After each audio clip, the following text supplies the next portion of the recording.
Whoa, whoa, whoa. Sorry. I'm caught up in the rapture. Hold on. They can hear and see us now, so. Okay, but this, I don't know whose big ass head was on here, but I know who was okay. on there. You're okay? I feel like Britney Spears. Switch me chairs. Alright. We're gonna wait for the chat wild animals to come in. Where are the wild animals? Who are the wild animals or No, where? where are they? They're in the chat. They're usually at the poker table, but We're really tangled up together right here.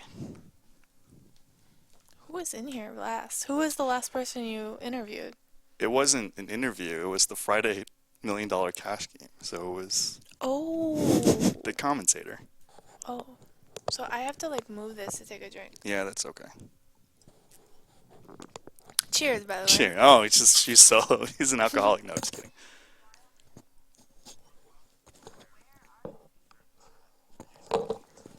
What's up, Patrick Curran?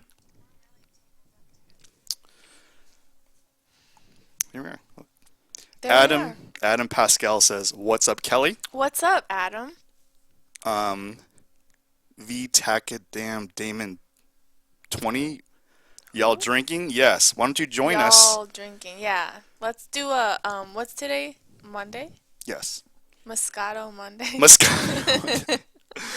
At Pizzeria Moza, my favorite white is. Oh my god. You love that That place? place is so good. That, the burrata with the little tomatoes, that's crack. I get the bone marrow. Oh yeah, yeah, Yeah. yeah. That's a little too much for me, but the pizza and the salads are really good. What's your favorite pizza there? It's been a while. I don't, they're all kind of good. They are. I like the goat cheese bacon scallion pizza. Like like one of my buddies, he's been on the show too, Alex. I went there with like 2 days ago. I'm like, "You never heard of this place?" He's like, "No." And then you like Google all about it. And So good. apparently whoever opened it is like super famous too. Who? Some lady, I don't remember. Oh.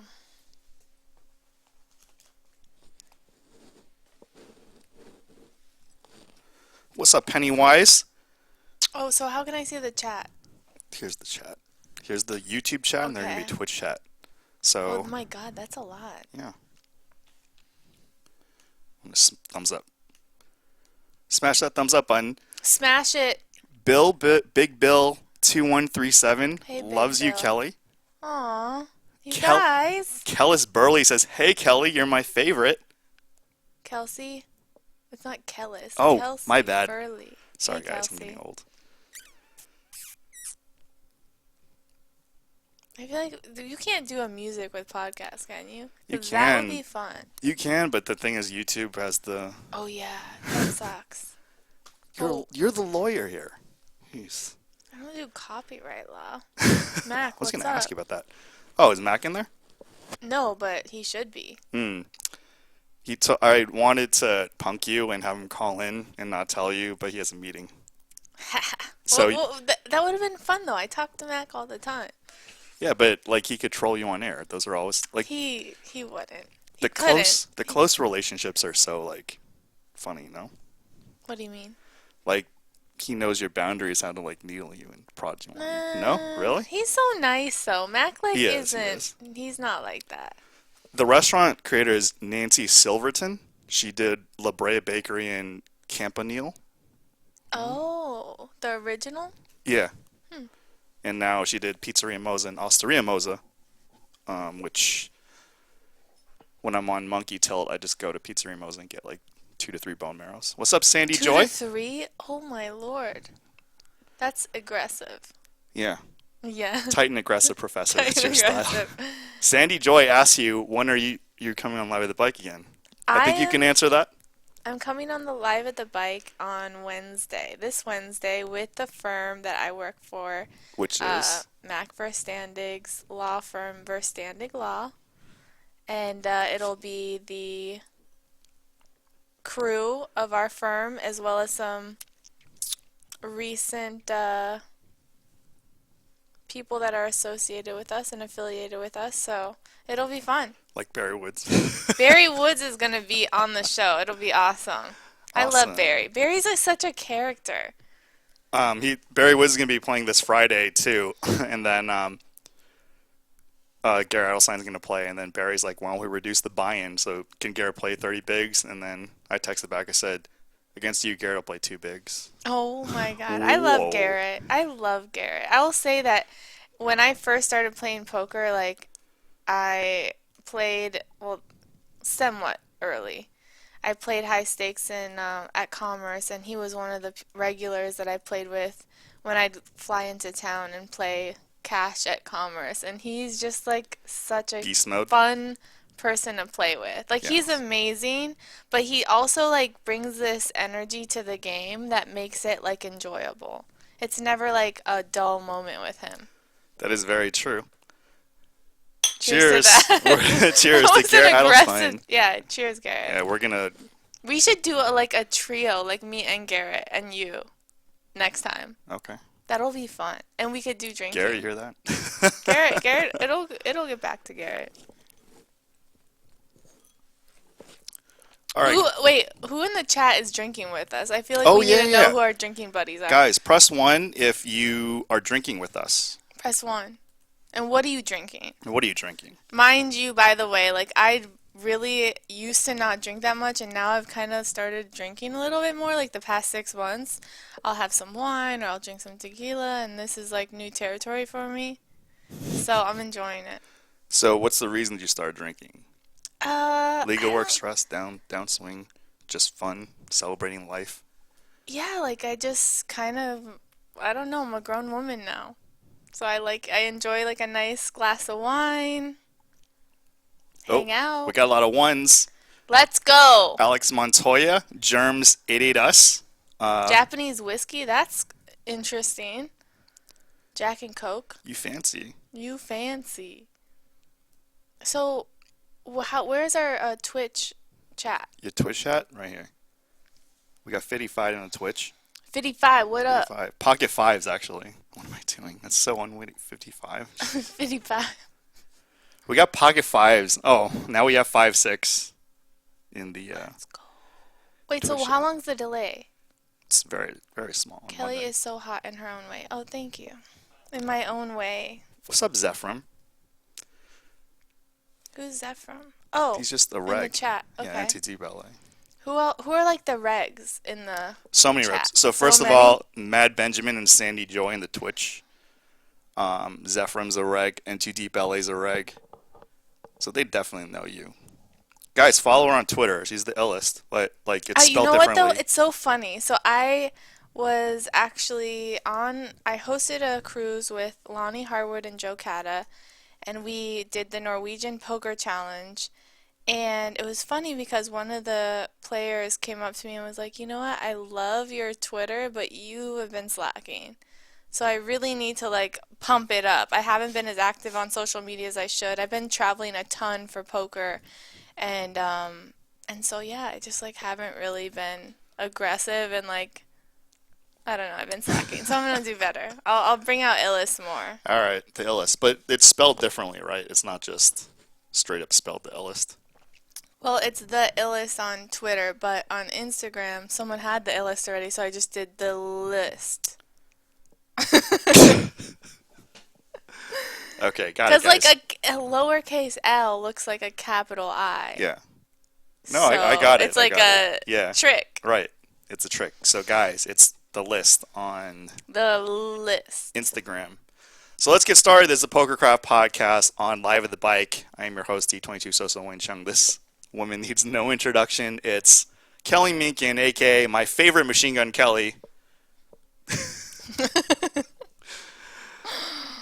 I was hoping when you came on Live at the Bike, you would do Rap Devil, the song. No. Really? I mean, that would have been awesome. No. Should I? Okay, so If you I could, have something yeah, to that would tell be you. great. I have Sure. something. So for those of you who were at the World Series this summer, like one of the days, I think it was day three of the main event, I did the shuffle up and deal.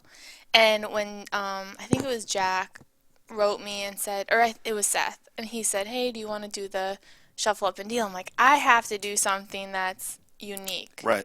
and cool and stands out a little bit from like the average like whatever story and then shuffle up and deal. Sure. So I decided to write like a little rap. So I wrote this rap, and I tried to get the crowd to start clapping, Yeah. and it was just like it was offbeat, and it threw me off, and then I forgot a line, and it was tragic. But hopefully they invite me to do it again, and I'll come back like with I'll have time to prepare it because Good. I literally prepared it the night before, and I'm gonna So you're not gonna do spit it some here? rhymes. No, No. no, no. I need time. I'm like now I'm shy now because I messed up. Like my debut, I messed up. I was like, I choked. So everybody from the 702, when she goes to WSOP, cheer and don't boo. Exactly. Well, no, I don't think it won't be bad. It'll definitely be good, especially now that I'll have time. Maybe I'll have some backup dancers. Let me know what you guys think. Bring up the chat. What's everyone saying about this? Yeah, come on. Come on. Come on, guys. Press the one, smash that like button if you want Oh my Kelly God, the to. PokerCraft jinx. If I get jinxed and I lose on Wednesday, I'm coming after your ass. Don't do that. I'm coming No, after you. no. And the chat Legally or like physically or. physically and Okay. emotionally. Yeah, that. I don't think you can hurt me emotionally. You could try I though. 100% could. Really? What would you do? I can't tell you. Okay. Then I'd be ready for it. Mhm. Chat's going nuts. But no, let's get in the thing. People want to hear about you. So I Googled you a little bit, but tell us the Kelly Minkin story and how you got into poker.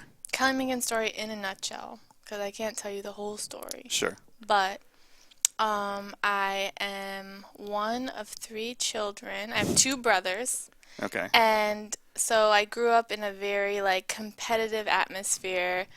I played a lot of sports. I kind of felt like I had to compete with the boys always, and my brother was really into poker.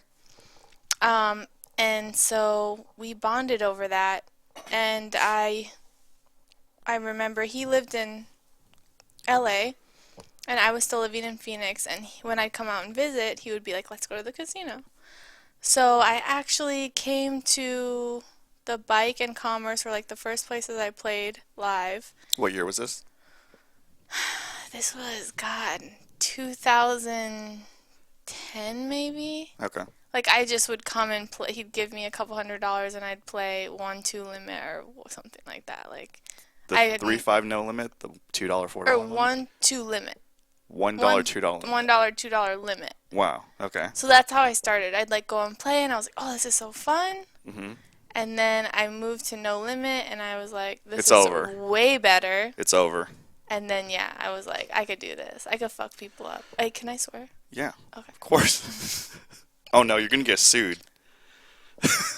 Okay.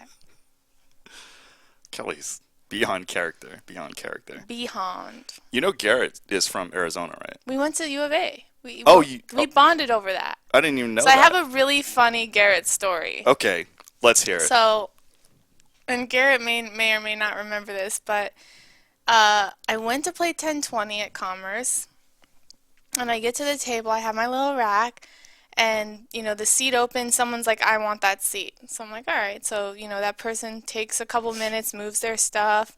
I go to sit down at that open seat, and someone's like, "I want that seat." And I was like, okay, this is kind of annoying, but whatever. So they take a couple hands, move their stuff. I'm literally like standing there like a dumbass with my chips like in a rack standing there. And then another person goes, "No, I want that seat." Like I'm about to sit in this third seat, and someone's like, "No, I want that seat." So now I'm like annoyed. So they're seat blocking you Yeah, hard. so it's like boom, boom, boom. Yeah. I've never had anything like this happen. So, okay, so I'm about to sit in the fourth seat, and then Garrett's like, "I want this seat." And I lost my mind. I was like, "Are you fucking kidding me? Did Like, you is bite this his a head j-" off? I thought it was a joke. Mm. I honestly thought he was just doing that to like tease me. And then he lost it. He was like, "Oh, this is it, blah, blah, blah," and like starts yelling at me, and like we kind of get into it. And I was just like, okay, I don't know where to go because like Garrett got really aggressive and he's kind of intimidating. So I'm like, So I sit down and we play, and I don't remember what happened, but nothing of consequence. And then a couple days later, Garrett approaches me. I'm like walking around the room, and he's like, "I'm sorry about that." He's like, "Can we be friends?" I was I like, can "Yeah." just picture. Cause what But the? I really respected the fact that like whatever happened, whether he was in a bad mood or like I set him off somehow, like he came to me like out of nowhere and was like, "Hey, like I apologize for like if I came at you crazy, but like I know you went to U of A, so we can be cool." I was like, "All right." What So we're best friends since then. what the audience doesn't actually know is like Garrett's like evolved since then. Like this was like Yeah. almost 10 years ago. Like the who he was, Right, it's right. like, This is a it's while different, ago, right? right? And then now he's not as like polished and gentleman as he is today. Like back then he was like kind of a Oh young yeah, he was Thundercat hood. scrapper. Yeah, Yeah. yeah, yeah. He didn't give a But people fuck. don't know that. Yeah. Um, yeah, so then I I Googled you. I was like, okay, so you have a story. You were first into science, right? And then you went to law, and then Oh yeah, yeah, dropped that yeah. for poker, and then now you're back in law. So So go yeah, through so that. ever since I was little, I always wanted to be a surgeon. And I felt like I had this idea that I could be really good at that because I've always wanted to help people, and I have like an artistic side of me that I felt like I could incorporate into surgery that a lot of people who are um, interested in science like don't have. So my entire life, I was always on track to go to medical school and become a doctor. I read that. My undergraduate degree was in molecular and cellular biology at the University of Arizona, Shout out to MCB. MCV, and I really enjoy just being challenged because in that atmosphere, it's highly, highly competitive. You can't just like skate by. I don't really know what other people's experience is in college, but I rarely went out. I like almost never drank. I was a nerd. Like I studied all the time. I didn't go to parties. I like really was focused on my studies and still struggle to like do well because it was like the It's smartest of hard, the smartest people are in those fields. right? And so it What was do you think stressful, about but poker? What do you think about poker, huh?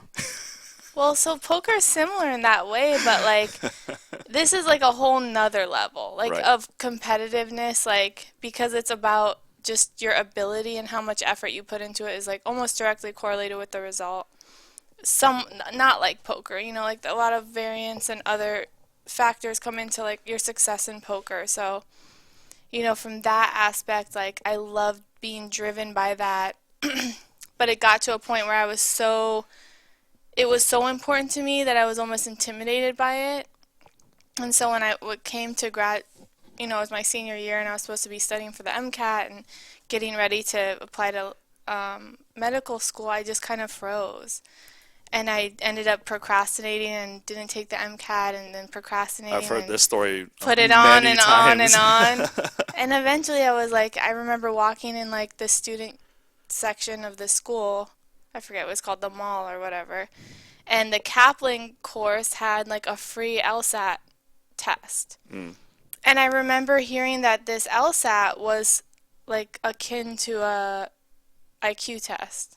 okay. And so like I had this weird thing about like getting into Mensa and stuff when I was in college, but I like never got in. But I did go and like take the tests and You're stuff. still young. You can still get in. Yeah, I know. I'm just saying like at this time, I Oh, okay, had this got it. thing about like being in the smart club. Right. Right. So I took this LSAT to kind of gauge like if I was actually really smart. Hmm. And they were like, "Yeah, you you can get into law school right now. You don't have to do anything." I was like, "Wait, what?"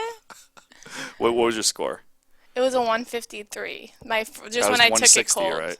Huh? Was it at a 160? 153 at a 160? No, no, What's it's the out max of score? 180. 180, okay. So like But that's anything enough to. above 150 is like, okay, you're decent enough to get into law school, and anything above 160 is like you're good. Hmm. Um, and so I got a 153 without studying or doing anything, so I'm like, okay, I can do this. Right. So I was like, this is a way of me procrastinating taking The the MCAT. MCAT. So Yeah. I was like, I'm going to do this for a year. If it makes sense for me, I'll continue it. And I liked that it was only 3 years, as opposed to like if I went to medical school and then like did a residency and like an internship and I Right. Right. wanted to specialize in surgery, it would be like years and years and years. Wow, that's aggressive. Yeah, that's aggressive. Um, and Guys, so, what came on my computer was this like no sex for weeks, it said. ad, yeah, so they got me. The viruses got me, or I type some search or click The something. viruses. Yeah, These ads are tailored to like what your I know web my search searches is are. right. Uh-huh. I was searching Kelly Minkin. What does that say? Anyway, But yeah, so don't troll me. I'll troll you straight back. oh, we could go toe to toe, buddy. I am the queen troll. Okay. Well, anyway, we want to go to the law school stuff Anyway, soon. yeah. Yeah. So I ended up going to law school, and once I was in law school, honestly, I was like, wait a second. You're like Mike McDermott. You'd rather play some cards? No, I was just like, this is way relative, and I think people get it misconstrued when I say like law school was easy, but like relative to like what how rigorous the coursework was in like pre-med, it was It was easy. easy. It Yeah. was easy. So I was like, okay, and I felt like I had a leg up on everyone else because I had this background in science where like other people are like political science or like what's criminal justice or history where like you don't like when you're in a science like rigorous science background you're taught to think a certain way that's like Yes, you that is use true. logic and reasoning and like deduction to like come to conclusions that when you go to law school you're like oh my God this is like I have the secret sauce, you know? Hmm. So because of that I was like It was easy. I just didn't spend as much time like on the things I didn't think were important to succeed. So, like reading, for example, I would just like strategically read. If there was 100 pages, I'd spend 20 minutes like looking for the important stuff, which like works, It's but like professional. yeah, It's it's professional. professional for sure. And then I just go to the casino and play poker. So it was like rounders. Except Yeah, you did finish your degree though. I saw I that. did. I finished my degree. I took the bar immediately. I remember actually I was in at the World Series. It was my first World Series. No, it was my second. And I was studying for the bar, like at in the room at the Rio, and then like when I would take a break, I'd go play like a Senegal or something. That's pretty awesome. Yeah, so I So be honest. What was the percentage of sit and go to study? Was it like 90-10? Or you really it were was like studying? 50-50. No, I actually I will say like for the bar, that was the one time I did really buckle down and study, and Okay. that shit was hard. The That's what bar I've is heard. hard. That's what I heard. Like law school, you can do it Right. with like skating by. The bar you cannot skate by. You need to know the information. So, yeah, that was intense. It was intense. It was California bar too. Or It was Arizona. okay. Yeah, Cali bar is aggressive. It's Right. 3 days. Like I thought 2 days was a lot, but yeah, It's rough. It's rough times. rough times. I remember after I was like, if I don't pass this time, You're like, off this. I may do something else. Because it was just so much for me. It was, and I think it was partially also because like I kind of slacked the entire like law school. So I'm like, I really had to learn everything in like 3 months. So you couldn't professional that one. You had to No, actually. I had to really learn. Like I professionaled it, but like you have to learn 15 subjects. That's crazy. Cause you know. I have a hard Yeah. time even learning 52 cards. So yeah, I'm glad I passed. I was like, whoo, All I don't right. have to Well, worry about well, that. congrats. And then you pass the bar, and then you're just like, F this. I'm gonna go play some cards. Is that right? Actually, no. So right before, I guess I was still in law school when I had my first like six-figure score in a tournament, which was like on a random whim. I had no idea how to play tournaments. I kind of just really ran really exceptionally to get second in the Arizona State Championship in 2013, I think, or 2012. It's your life, not mine. 2013. And and so yeah, like once I had all this money, I was like, okay, I have a bankroll, like I can do stuff, and like I had a few people to like kind of push me towards playing tournament poker, like local cash grinders from Arizona that were like, you need to play tournaments, like you could do really well, like your style suits tournaments, and you know you're capable. So then I started traveling the circuit, and I became friends with a lot of the like grinders that kind of gave me an outlet to talk hands with, and that really like took me to the next level to be able to like get feedback on what I was doing because before I was just like kind of like this works, this doesn't, like guessing a little bit and like playing a lot on instinct. And so once I had people like be like no, that's terrible, or yeah, do this or don't do that, that helped me like tailor my game to a more competitive level. You didn't use like 2+2 or Reddit or training sites. I don't know what that is. Shout out to Kelly and her crew. Shout out. Working working the I tournaments. had a great little crew. I really did. We had a good Shout out to little the crew. crew. You We had a want good you want to little name crew. drop them? Yeah, it was Stephen Hess, Cord Garcia, Nate Kogel, Josh Vizcara, Ryan Van Sanford, Sterling Seville, and there was just like a bunch of us, like a bunch, and we just all like grinded. We traveled the circuit together. It was just fun. Like I was just one of the guys. I was like, as long as I have my own room, like let's do it. And they made it happen. It was fun. It was really, really fun. You did the opposite of me. I was like total cash Well, I was grinding guy. cash for like years, like all throughout law school, like for I guess 2 years, I played like only cash. So Yeah, I'm like almost 20 years. I only you're like, have like I have like 5 tournaments. Anyway, go ahead, go ahead. but yeah. So That's I, that's why it's so interesting to me when people do the tournament grind. It just seems like so exhausting. Like it is, I but it's have like it's so rewarding when when you you, make the score. yeah. Okay. And And then I you think I've done it consistently enough where I'm like, okay, I can do this. and you actually came third place in the tournament here, which we're gonna have Oh God, some of I that. got bluffed a lot in that final table. No comment. Just Like, what's his kidding. name? I forget. The guy who got second, he bluffed me a bunch. And I remember Jared looking, Jaffe or no, no, no the the other other guy, one. yeah, yeah, yeah. Um, he bluffed me a bunch. And I remember thinking, like, when we were in the hands, like, he doesn't have the guts. Yeah. And I was way wrong. He did. Wow. He definitely had the guts. And I was like, frick. Yeah, when I was like, I remember watching it when it happened, and then I rewatched like the tail end. I was like, "Come on, You're Kelly, like, call! you got I this." almost called I too, know, like, a couple of them. I was like, this just, ugh. but And the weird thing that a lot of people don't talk about is like for me, a lot of the final tables I've made are deep runs in the main event. Like, you're highly criticized because you're in such like a big platform.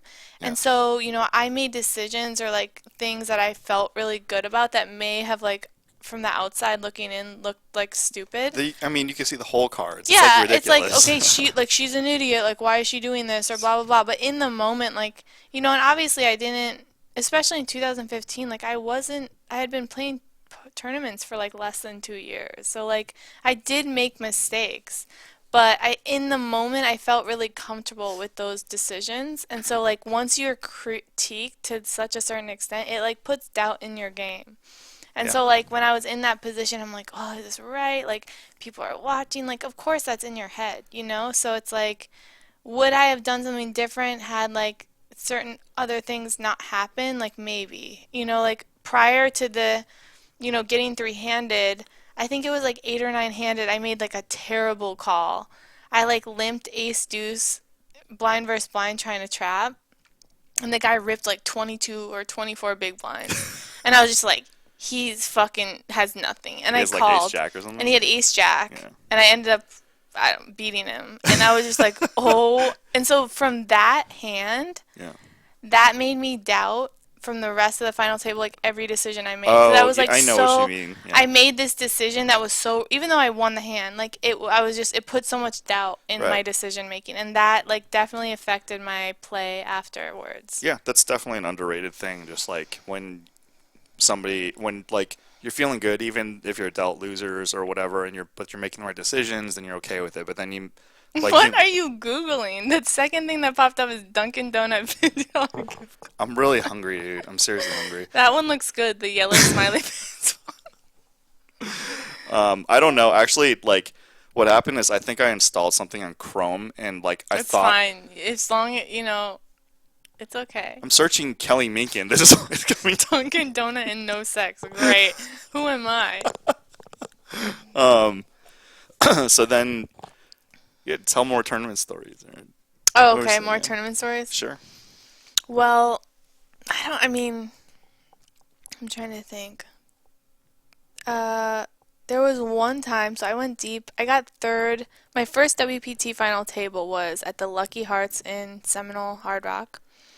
Um, and I was just feeling myself that whole tournament. A lot of times, honestly, I've recognized that every time I go or a lot of the times I go deep in tournaments, I'll go to my table on day one and be like, I'm gonna fucking win this tournament. Like based on the players at the table. And especially when like I go into a day two and I have like a great table draw and then like my table breaks and then like I have another great table draw. Like I just the momentum and like the feeling and like I feel like I can dominate certain tables and I just like go with that. And I have a tendency of, or I used to have more of a tendency of like playing with a lot of ego. And like there was just something about that that made me feel good about fucking people up. Like honestly. And so there was a hand like this is like the most ridiculous hand. It like folded to Jeff Gross, who's my boy by the way. And it was like he was in the cutoff, he raises. I have like five deuce off and the small blind just three bags. So I'm just like fuck him. Right. Like no reason at all. Right. Oh, there's a reason. And then he calls. And the flop was like king, queen, seven, like jack, like whatever queen, king, queen, seven, jack, like X. But you're gonna outplay And I'm just this like hand. bet, rip. And he just like tanks forever and ends up folding. And everyone's like, show the bluff. And I showed it. And I just like, his whole face got red. And he was just so embarrassed. And I loved, like, I felt actually a little bad because Jeff is like one of the sweetest, like, biggest sweethearts ever. But it was hilarious. And yeah, that And was now it fun. lives on here on Live with the Fighting Legends. But then now you're back into the working world. How did that happen? Yeah, so during this time, like when I had that run in the main event and Oh subsequent, yeah, I remember that. Well, we were just like, yeah, we were like doing really? that like here. Yeah. So Yeah, during that time, I was list. still Yeah, working like as a list. full-time attorney. Wow. Um, I I was a medical malpractice defense attorney for 3.5 years. And then after that time, So you went from studying medicine to be like, no, I'm gonna fuck up the people who. no, I did defense work. So I like Oh, represented the okay, defense. doctors and Okay, got it. hospitalists Yeah, and yeah. stuff. So that was like Damn it. kind of where I, Intersected. yeah. Yeah, It got it. was like a really cool way of intersecting like my passion and what I ended up doing, which was law, which I think I'm just naturally good at. And it was really nice to be able to do that because I remember when I went to law school, I'm like, I for sure want to be in healthcare or like medicine or like science, something, I didn't want to go to law school and be like a bankruptcy lawyer.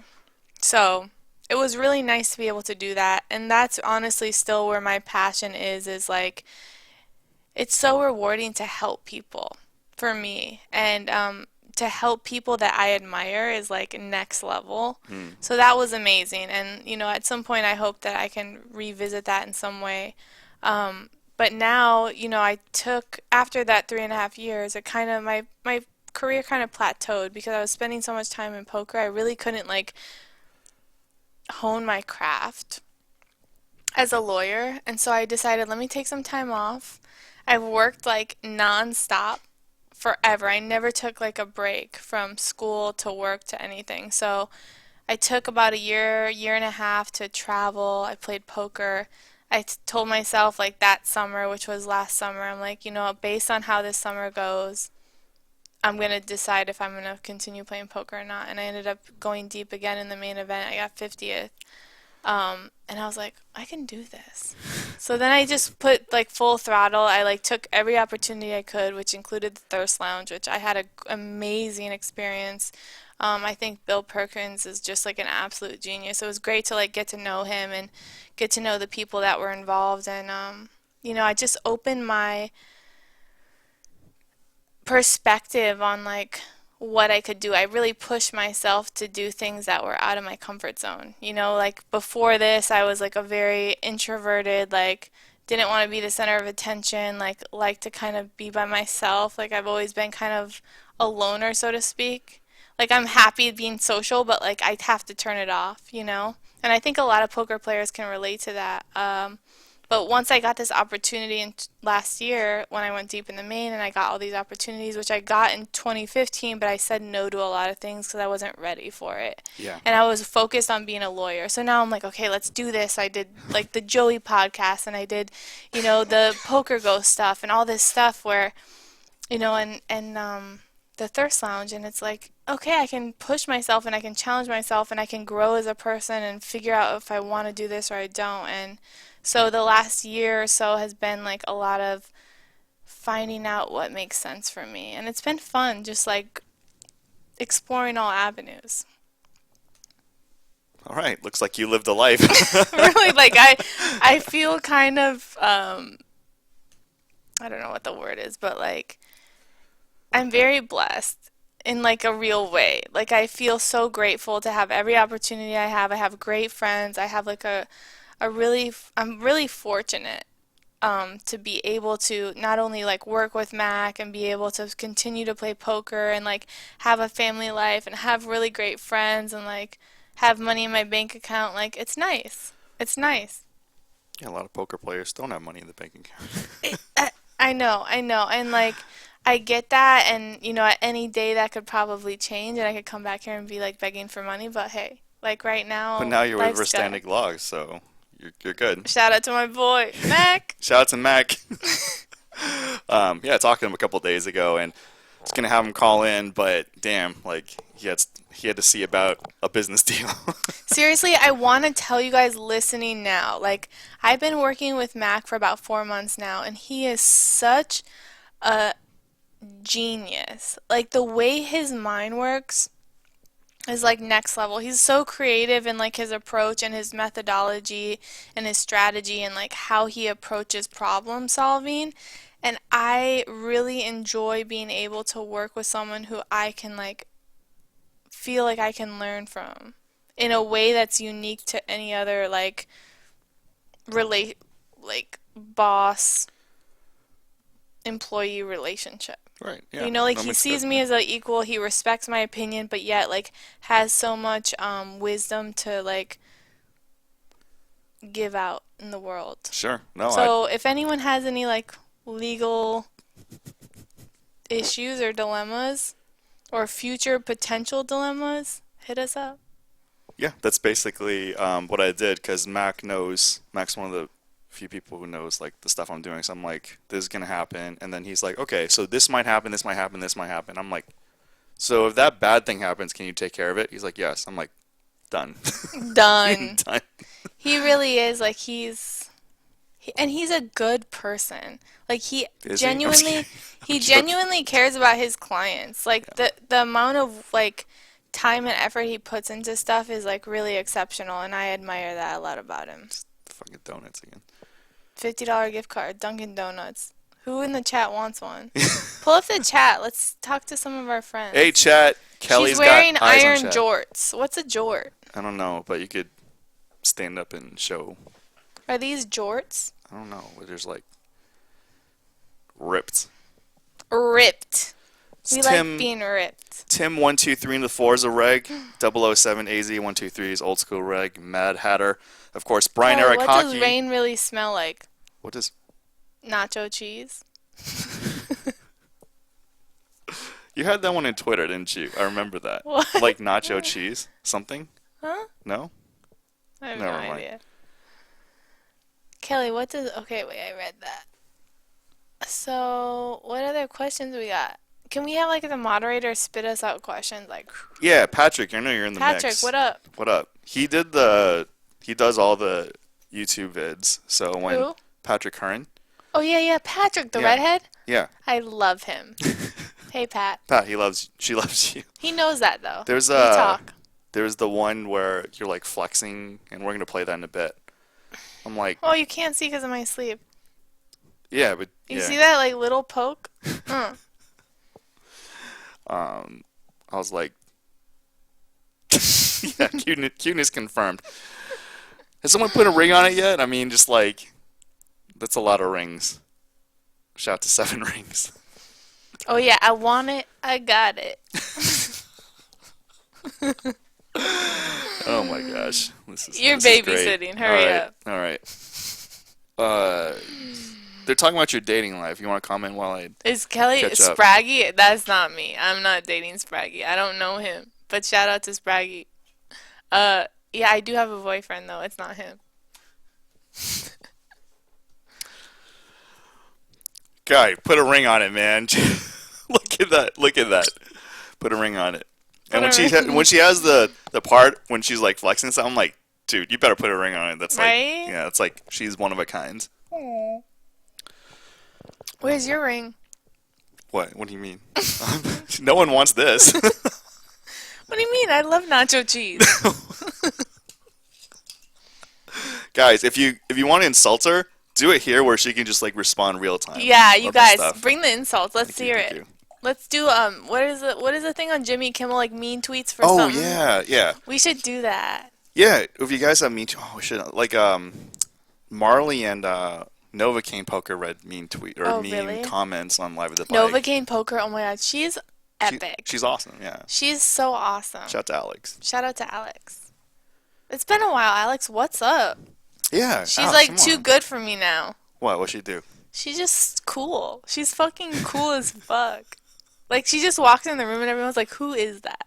You know what I mean? Yes, I do. So, She could like do serious harm by punching people. I think she could just do serious harm by just looking, giving you that death look that like, too. "I'll fuck you up." Novocaine, peace. Okay, time out, peace. No harm. Shout out to Metal Doctor. He's a reg. Oh, yeah, Reiner- white party. Ooh, ooh. Ooh, ooh. You can't get this out. This is just What? like You epic. can't, when I say white party and do the dance, you can't just sit there and look straight at the screen. Why? You gotta do a dance. I'm watching your dance. I'm like You mesmerized. can't do that. I'm just like, You gotta participate. okay, what's going on here? Oh my god, discount $60. Quality OMG. boots. This is like He's got a virus on his phone. computer. Nick from Yuma, he's a reg. Surf and snowboard's a reg. Cool. Just cool Are you like guys that. gonna watch on Wednesday? Let's try Yeah, to. What, tune in. what's like the average viewership of Live at the Bike? It depends on the day and the stakes. That's and Such like celebrity. such If there's a like celebrity appearance, then boom, it just goes Boom? like so high. How high? Real high. I look like an owl. They said, "Thank Really? you so much. I love owls." Because they're wise, right? Ooh. No, you should. When they say you look like an owl, be like, who? Who? Ooh. Ooh. Better do what What's she up, says, Marcella? Wayne. Yep. What did you say? I don't know. Oh, to do Oh, the do the dance. dance. Yeah. Go. I don't know. I already did the. No. What's your go-to signature move? I don't. I'm too old for this. What do you mean? I'm like twice your age. I don't What have do any you do? moves. I don't have any You mean moves. twice my age. You're not 69. Okay, for real. 44.5. When is her Okay. master class for schooling Oh, women on yeah. how to beat poker? What's like women how to people? Why don't you just like teach people how to play? I did, Yeah. so I do that. And back to the Norwegian poker cruise that Lonnie and Joe and I did. We did teach a class and it was super fun. Like I love teaching to the extent that I can. Like we taught people who are very like beginner stage players. So it was interesting to see like and hear what people's thought process was. You know, like why you would limp queen six suited under the gun. I got some insight on that and it was interesting to like hear about that and Because it's a versatile hand. You can make a you flush, can make a flush, you a can straight, make two pair. two pair. You can make three of a kind. You can flop a full house. True. If somebody has an ace and the board is 2, 3, 4, 5, you get implied odds because you have a 6. What's implied odds? She couldn't even say it with a straight face. Oh my. We're just messing around, folks. You had a prop bet with oh, you have a lot of prop bets, but what about the I do? I don't know. I read this on Poker News. Like I'm like, really? shouts to Poker News. I have one infamous prop bet. Which and is? it's with my best friend John Party. Shout out to John. Shout out to John. By the way, I just want to take this time since I have the stage to say that John is he's so funny and he's such a good guy. He's awesome. Like, Thirst Lounge brought us together. Ladies out there, he's a really good No, guy. no, no. He's got a girlfriend and Okay, she's just awesome. And no, he's not on the joking. market. But he's my friend and I adore him. And he has my name tattooed on his thigh and my Twitter handle. How much was it for? 1,000 doll hairs. Um, would you like to offer that to anybody in the chat? Yeah, so if anyone else wants to get my name tattooed and my Twitter handle, we can talk shop. That's like a lot of advertising, But he can't, and this is the only tattoo he has. just like a tattoo. It's on Shout out his to Jordan thigh right Spikes. here. Right Okay, here. okay. What does the girlfriend think of the tattoo or the bet? She's The bet. awesome. So she's okay with Keeks. it. She's okay. Haven't talked to her specifically about it, but she knows it's like, he's just getting that money. How many deep runs do you have in the main? Two. Two. So in 2015, I got 29th, Okay. and in 2018, I got 50th. We were sweating that one. We were Yeah. just like refresh, refresh, refresh, and I told the chat if you go back to episodes during that time, we're like, chat, what's she at now? Tell us updates because I can't look at anything here. What's It was nerve-wracking. It was fun. But I will tell you, out of all the tournaments, I have gone in the deep in the main event twice, and like day 5 and over, it's so mentally tiring. right? It's like next level. I can't really describe it or compare it to anything else except like taking the bar, which was grueling. And we talk. You don't play video games, so you never compete. That's like extremely stressful. Do I look like I play video games? Wouldn't that be sick if I played video games? I don't know. Chat, Like what do you think? FIFA or something? I was like sick with it, like boom, boom, boom. You pretty much do anything and be sick with it. You'd be ill I with know, but it it. would be cool if I like could do something like extra nerdy, like binary code or something. You can't do that. I could, Yeah. but I just don't. Can't. You won't. You don't stop. Let's see. So yeah. Then 4 months into Verstandig Law, you make some friends there, Yes. and any enemies? I'm just kidding. No. Yeah.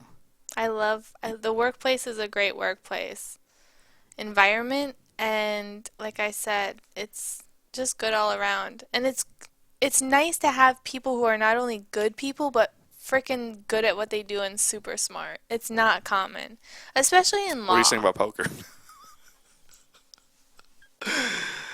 LOL. No. Well, I It's think funny. naturally, like poker, and this is one thing that I do like about poker, is it tends to draw a lot of people at like high levels that are really just innately smart and intelligent. So then like that core group of people tend to like have conversations about like outside of poker things that are interesting. Mm. That No, it's true. the average population does not, I've like said this on air too. It's because like poker forces like a lot of people, with a lot of different backgrounds, and like industries to come together, and you learn more in that environment. But being like more versatile, and just be like, oh, you're like this, like that, like this, and exactly.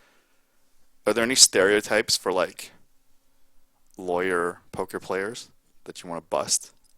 First, say the stereotypes, and then do the MythBusters. Well, I think the stereotype is like any high level professional playing poker is like not good in general. Like I think if you see like a doctor at the table or like a lawyer at the table, you're like they're probably not good Why in would my people say opinion. that? Because people who have a lot of money tend to not play great. Hmm. Like in general, I'm not, this is like a generality. So if you're like sitting down and you hear someone say like, "Oh, I'm a doctor," you're gonna assume that person's like a fish unless they give you like reason to think otherwise. Typically, in my experience. So what are they there for if they're For fun. okay, match cards? Who people like to play poker. It's fun. It's fun to compete. It's fun to play a game, especially a game that you can win with being and still have no idea what you're doing. Yeah, that is That's true. fun. It's one of the few games It's you can really do that. fun because like you said, like there's not a lot of games that like your skill does not directly equate to the result. Right. So it adds this level of like unknown, like magic. That's fun. Shout to poker. Bang bang, shots fired. Bang bang. Where's Joey at? Joey Um, retired, huh? yeah, he's kind of retiring. I He's like out the game. he after my Andy podcast last Monday he replied to him. He's like, if Andy's doing podcasts, I should get back in the mix. And I just RT'd it and liked it. And then I texted him. I'm like, you getting back in the mix? He's Don't tease. like, no. I was like, don't tease me. He's like, yeah. I'm like, he just teased me. Green Bastard asked. Green bastard? Wait, hold on. Yeah, Green Bastard. He asked. What? Wait, Green Bastard, after I answer this question, I want you to write back why that's your name. Okay, so Green Bastard asked what kind of healthcare law you practice. I did medical malpractice defense, which means that anytime a doctor, a hospital, or a hospitalist, which is someone who works in the hospital, is sued for malpractice in the medical field, which means they were negligent in the care they were giving to their patient. I represented the doctors or the hospital or the hospitalist when they were sued for that tort. And what is the likelihood that your defense goes through, like succeed? Prevails. Prevails, yeah. Well, that's a great question, Wayne. That's very, very difficult to answer. But I would say, like, in the jurisdiction that I practice in, which is Maricopa County in Arizona, it's a very conservative jurisdiction, which means that it tends to be a lot of defense verdicts when they go to trial. So when we go to trial, the defense verdict rate was roughly 90% in our favor. So we Wow. were a huge favorite if we went to trial. But that is kind of misleading because it doesn't take into account the multiple times where, or the vast majority of times where the defense attorney settled outside of court Right. because there is an acknowledgement that something was done that was wrong, or that from like a business perspective it makes monetary sense to just pay out X amount as opposed Pay. to going to trial and spending X amount Right, right. to just pursue the You're case. getting the inside info, man. This is crazy. They're like, So pay that man his money? No? sometimes, yeah, sometimes it makes sense to just pay them, Yeah, and sometimes it makes sense to fight it. And right. sometimes doctors have the opportunity to decide, and sometimes they don't, and the insurance decides. Oh, So it that's really really depends. interesting. So Yeah. it depends on the type of insurance they have. Some plans say, as a provider, you can decide if you want to fight this or not. Hmm. And some plans are like, you don't have a choice. This is our money. We'll decide if we're going to fight it or not. Hmm. So it's a lot of factors involved. Don't It's fight. fun though. It's when you Mhm. win, right? What if you lose? It's just fun to be in the mix and like see medical records and like make decisions, like strategic decisions on like what should we pursue and like how can we, you know, build this defense and like what avenue should we take and like it's interesting. Can you comment on what cases might be easy and high success rate, and others that might be hard and low success rate? So, yes, I mean, I think the biggest part, and this is going to be boring for the people watching, but in medical malpractice cases, the biggest thing is like proving causation, which means like, okay, was there negligence? You can prove, but in order to have a successful medical malpractice suit, you have to show that that negligence caused whatever harm you are alleging. Right.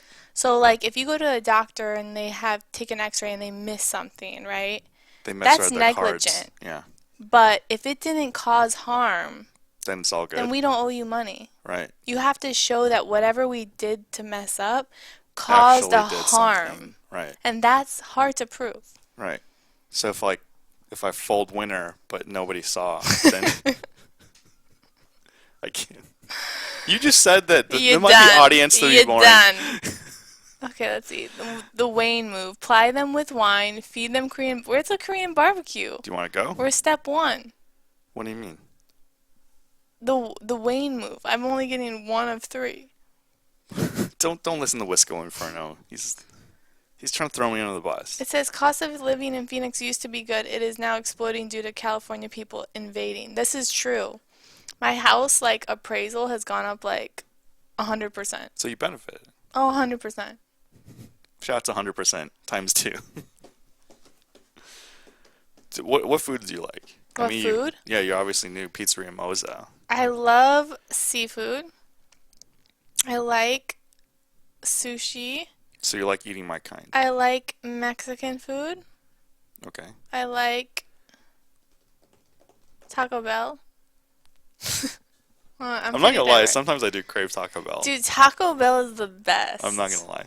Like I What do you get? really, I get a number one with no lettuce or tomato, the Mountain Dew. What is the number one? I It's get just the Mountain Dew too. crunchy supreme Okay. tacos. So it's like sour cream, cheese, and meat Mm. with hot sauce and a Mountain Dew. It's super decent and I love it. Like it just hits the spot. You know, there's like a place block from here, Alejandro's. It's like actual, real Mexican food. No, you just don't care. You just want to dance, dance, dance, dance, dance. Um, I love Mexican food. I like fake Mexican food. I like hole in the wall Mexican food. I like Javier's. I like super burrito and Got it. everything in between. Okay, guys, when you see her, you want to impress her, get her some good Mexican food. You want to impress me? Bring me nachos with extra jalapenos My thing is and a Coke. not Mountain Dew. No, you gotta have Coke with like spicy food. Like Mm. something about it is like good. Guys, shoot the questions. Ask her about her great charity work. Mm. Well, that's interesting you asked me that because last year I wanted to start my own foundation. And it was to help young adults and teenagers with financial literacy and like life skills. And I wanted to create this portal online where like people that were highly regarded in their individual specialty fields would make like videos and like help people kind of have cliff notes on like certain areas that were beneficial to like life skills. So like for a mortgage broker would have like a 15-minute video on this portal and say like these are the tips you need to know, like this is the ins and outs, like let me give you like a quick cheat sheet. And then if someone who was viewing this, like a young adult, was like, I really want more than anything to buy a house right now, they could click that and like have access to that person, and then they could have a more detailed like description of what that entailed and what it meant and what's important and what's not. And it's just hard to really take like such a big project and do it in the way that like I envision it. I do hope that in some time in the future I'm able to like pursue that to a significant degree. But in 2017, I started volunteering for Hospice of the Valley, which is in Phoenix, Arizona. And I work with hospice patients and spend time with them and take them to doctor's appointments and go grocery shopping. So I really enjoy charity work. I've um, sold paintings and given the proceeds to Phoenix Children's Hospital. I try to give back as much as I can. I've donated to various, I like helping charities, and people. yeah, I think that it's really important to do that individually because what you get back from that is something that you can't The feeling, the replace. emotions. Just it's good to do that. It's good. It's for me it feels like when you give good to the world, like that good comes back to you. It's like a symbiotic relationship, like in the universe. People helping people. It works. We're going deep. Dunkin' Donuts just came up But again. you guys asked it. Yeah, that's Do you good. ask what you want? Got it. Amazing Abby says, "What's the most important law skill that helps with poker?" I think just being like super logical and able to be unbiased in decision making. I think that's super important. Objectivity. Yeah, objectivity in both poker and law is not only rare, but extremely, extremely important if you want to be successful. Mm, Because I think a I lot like of that. people in law, like, it's so easy to be biased and be like, especially when law is so, what I think lay people, which is like people who aren't in law, don't understand is like, in law school, you're taught like whatever side argues the best argument wins. It doesn't matter. It's like how you can present the facts in a way that is beneficial to your side. If Right. you're good at that, you will be a good lawyer. It's about having a set of facts, and no matter you're gonna argue for it or against it, you can twist it to make it go your way. So why aren't more women lawyers going There's a against lot men? there's a Oh, lot of really? women that are lawyers, and there's a lot of really good women that are lawyers that are really good at what they do because of that. And there's also a lot of men that are good at doing that. That lawyer well. That lawyer well. What's It's a really fine-tuned skill. no, I And mean, you also have to have confidence. hmm, Like you can't go in front of a jury or a judge and like argue your point and be like unsure. Just like hmm, in poker, if you're gotta gonna take a bluff. line, Right. you have to be confident in what you're doing because once you like lose that confidence and someone sniffs like Weakness. weakness, they Yeah. like pounce on that shit. This is amazing. I don't know if the audience loves it. I mean, you're 42 and 11, but it's amazing. What's up, Crazy Ray? 11 downs? I should be way more than Who that. who would who do you think would like downvote you? Like Haters. what are they hating on though? I found nothing to hate on. I'm getting educated just like we talked about with being at the poker table. I mean, I got a couple haters. Shout out to my haters. Why are men better lawyers than females? Yeah, I would disagree. I think really the one thing I will say, which I have seen like as a woman that's in a male dominated field in a lot of respects, Hmm. I think women in general are have a lot harder of an experience when you're confident. I think it's portrayed differently by society in general. Is like if you're a confident woman, people are like not into that. Like it comes off as like arrogant or like you think you're hot shit. And like when a man is like that, it's attractive. When a woman is like that, it's attractive to some people, but like a lot of people are turned off by that. Like an aggressive woman is like a Okay. new thing, and like a confident woman is like a new thing, Hmm. and it rubs a lot of people the wrong way. So like in order to be good at being a lawyer, like I said, or being a good poker player, you have to be confident. Hmm. And I think a lot of women just lack that in general. So when you come to like a field where that's necessary, it's difficult. It's hard. So on this topic, what do you think of like women in male-dominated industries, which is, I think poker's it's definitely one of them. fucking awesome. I think if you're like a woman in a male dominated field and you can kick ass, like it's sexy. I like the one person I will talk about who I've like played with recently who's had like a lot of success. Obviously, like Lonnie's my number one and always is. But like I will say something about Kristen Bicknell. Like she's A boss. sick. Mm. And I love her because she's so confident in her ability without being like cocky. Like she just is so under the radar but not under the radar. It's Okay. like the perfect mix of like I'm confident but like I'm gonna just trap your ass. What was funny was, do you remember the incident where I think it was Ali Najad like said he didn't refer to Kristen by her name and said Alex Fox's girlfriend, just like a Dude, ton of I girls. tweeted about that because I Yeah. was like, yo, what is wrong with you? That was at the GPI Awards. Yeah. Oh, Because I'm okay. like, Yeah. Kristen, like, obviously, like, I've known Foxen for years, like, before he started playing high rollers, and, like, I've always respected his game because he has that, like, confidence and, like, aggression that just, like, a lot of people don't know how to respond to, which I Mm. think in poker is, like, a plus, Sure. like, regardless. Sure. And with Kristen, like, she has her own style, and, like, she, in her own right, is, like, a boss. And so for someone and I think like Kristen has had success like before Foxen had success. Like she was doing well like before they were dating and before Foxen really even came on the scene. So to like say that to me like I'm off of all of that. What 'Cause like was Kristen in her own right like stands alone. what was like, and maybe I don't remember the incident that correctly. Like, what was like the, I guess, how is it like communicated that caused so much uproar? Hmm? Like, what did Ali Najad say that was so like Oh, seemed like so insulting? Maybe I got this so wrong. Kristen was accepting the GPI Female Player of the Year award Hmm.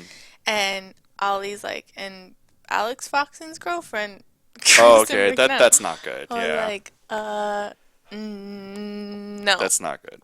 But like I did mention on live, like was joking, but it actually did happen. Like I forgot Alex Foxen's name, but I remember Kristen Bicknell. So I was like, that Kristen dude, Bicknell's Kristen. Yeah, boyfriend. I said that, but Yes. obviously no guy gave a crap when I said that.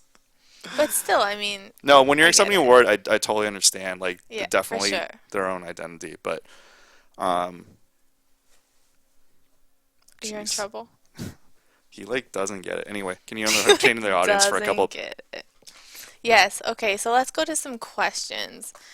He's got to take a Hello. call. Yeah. So amazing Yeah. So I'm Abby all Mondays are 25 half said days. I'm on the Kelly podcast now. is amazing. I'm in love. I'm in love. That's so sweet. You guys are the best. Okay, he's off his secret phone call. Let's see what else. People Yeah, like Kristen Bicknell was Supernova Elite. Yeah, like she seriously like is a like I respect her game so much and like we went deep. So the last WPT I played was WPT Montreal and ended up getting seventh. And I think Kristen got like third, fourth, maybe.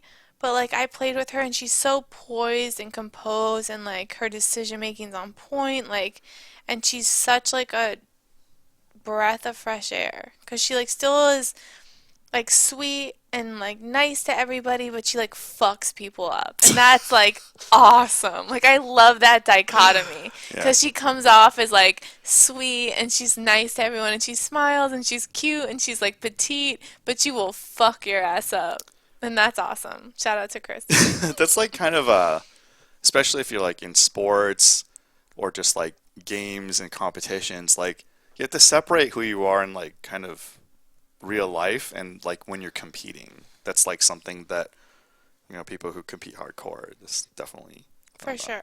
You shout out all your fans and lovers or Yeah, Sid thinks, Kelly, what are your long-term goals? That's a great question, Sid. Well, I will say that my long-term goals are not really too poker related. I do enjoy playing poker and I see myself continuing to do that, but like whatever the result is the result. And like I love that I have a platform to be able to like reach people and like send whatever message I want to send and poker's helped me get to that point. But really, what it comes down to is just being like happy and feeling like I have freedom to do what I want, to be able to travel when I want, to be able to start a family when I want, and like build on that. And just, I think that a lot of poker players focus so much on poker that it really clouds like what's really important, which to me is like not poker. I think poker is great and it's nice to have like a solid foundation outside of poker so when you come and play poker and like you get bad beat or like you lose like 20 sessions in a row that it's not like aligned with your identity because that's dangerous. right. I've mentioned that to people and like I'm guilty of it too. Like when I'm getting buried and like when in the phase where poker is like my thing, it like wrecks you. Like Yeah, and that's like for anybody, right? Like it's so hard to not be results oriented yeah, because the results are what matter. Like if you're playing like shit and you're winning money like consistently, no one gives a shit. right. Like if your graph is like this and you're playing horribly, keep playing horribly because it's working for you. You know what I mean? Like if you're playing solid and you're like losing every session, that's really hard to like Yeah, justify in your mind and reinforce like okay I'm playing good like eventually this will turn around and it like continues to go worse and worse and worse like that sucks and it's really like defeating. So I think if you don't have like strong roots outside of poker it's tough to survive. yeah. It's just like no matter how good you are, you're gonna hit downswings, and then when you attach, if poker's the only thing you do, sometimes you just attach your identity to it, and just For like sure. so. Wu Seo Clan texted me and said I gotta read some Twitch Wusei? question. Who's Wusei? No, he's a foreman here. Wu Oh, what Seo, up? Wu Seo. I Wusei? my he used to be a League of Legends scrim. You don't know what that is, do you? No. He's like A scrim? he was making money, but he wasn't like quite pro. It's really good. It's like almost professional. I don't know what he's talking about. Anyway, Twitch questions. Hey Kelly, how would you summarize your specific style of poker? Well, I will say it's kind of evolved over the years. Like, I used to be like crazy aggressive, like loose aggressive. Like as soon as I felt like a weakness, like I wouldn't care what two cards I have, I would just like push the like throttle. Honestly, like I really would, and that worked for me for like a really long time because I had no fear. And See, then once I learned more about the game and I was like, okay, I can pick my spots and like I don't need to take these like aggressive lines or like I can strategically pick when to be aggressive. So I like toned it down a lot and I would say like, I went from being loose aggressive to more like tight aggressive and maybe like some gray area in between based on like the game or like the table. So, yeah, you have to adapt to the table yeah. And I think that's where a conditions. lot of people make grave mistakes is by playing consistently the same style regardless of the table. Like I had a table at the WPT Montreal that was like me, Faraz Jaka, James Romero, Kitty Quo. Shout out to Kitty. Like it was sick. There's some if you guys go on my Twitter, like Kitty's Twitter, and go on the media and search for the picture, it was like the hardest. Oh, Jack Salter, Oh, he played on Live with the um, Bike recently too. Aunt Zeno. Like, it wasn't a real table. It was like WPT winner after like million, like $30 million in earnings on that table or more. And like at that point, I tightened up. Like I was just like, I fucking want to wait until I get off this table. Seriously, because it was like And not misstep worth can be me, bad, right? Yeah. not worth me like battling with these guys and like potentially busting, which like I ended up battling anyway, and I lost this huge pot to James because I played like an idiot. But like it happens sometimes, and other times I'll be sitting at a table where I don't recognize anyone, and I'm like, I gotta rev it up. So it really is like a gradient based on your opponents. So with all this talk, I do have to ask, like, what's your opinion, like live reads and just like tells? I'm all about it. Like I love getting information, especially when I'm at like a tough decision, and I'm trying to figure out whether to like call or fold. I tend to use like external factors on like making that swaying my decision one way or the other. So like I'll try to like do speech play, I'll try to like read people's body language, I'll try to think about like prior hands that were played out with that certain individual.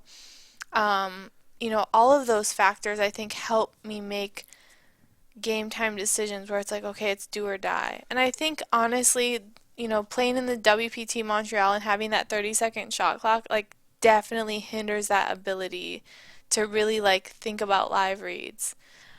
Because you only have 30 seconds and you have like a finite amount of Right. time banks, and so it makes it difficult, and it's definitely affected my game. Like, and you have to consider that when you play these WPTs now with the time banks. Definitely. Um, Marin Kidnick asks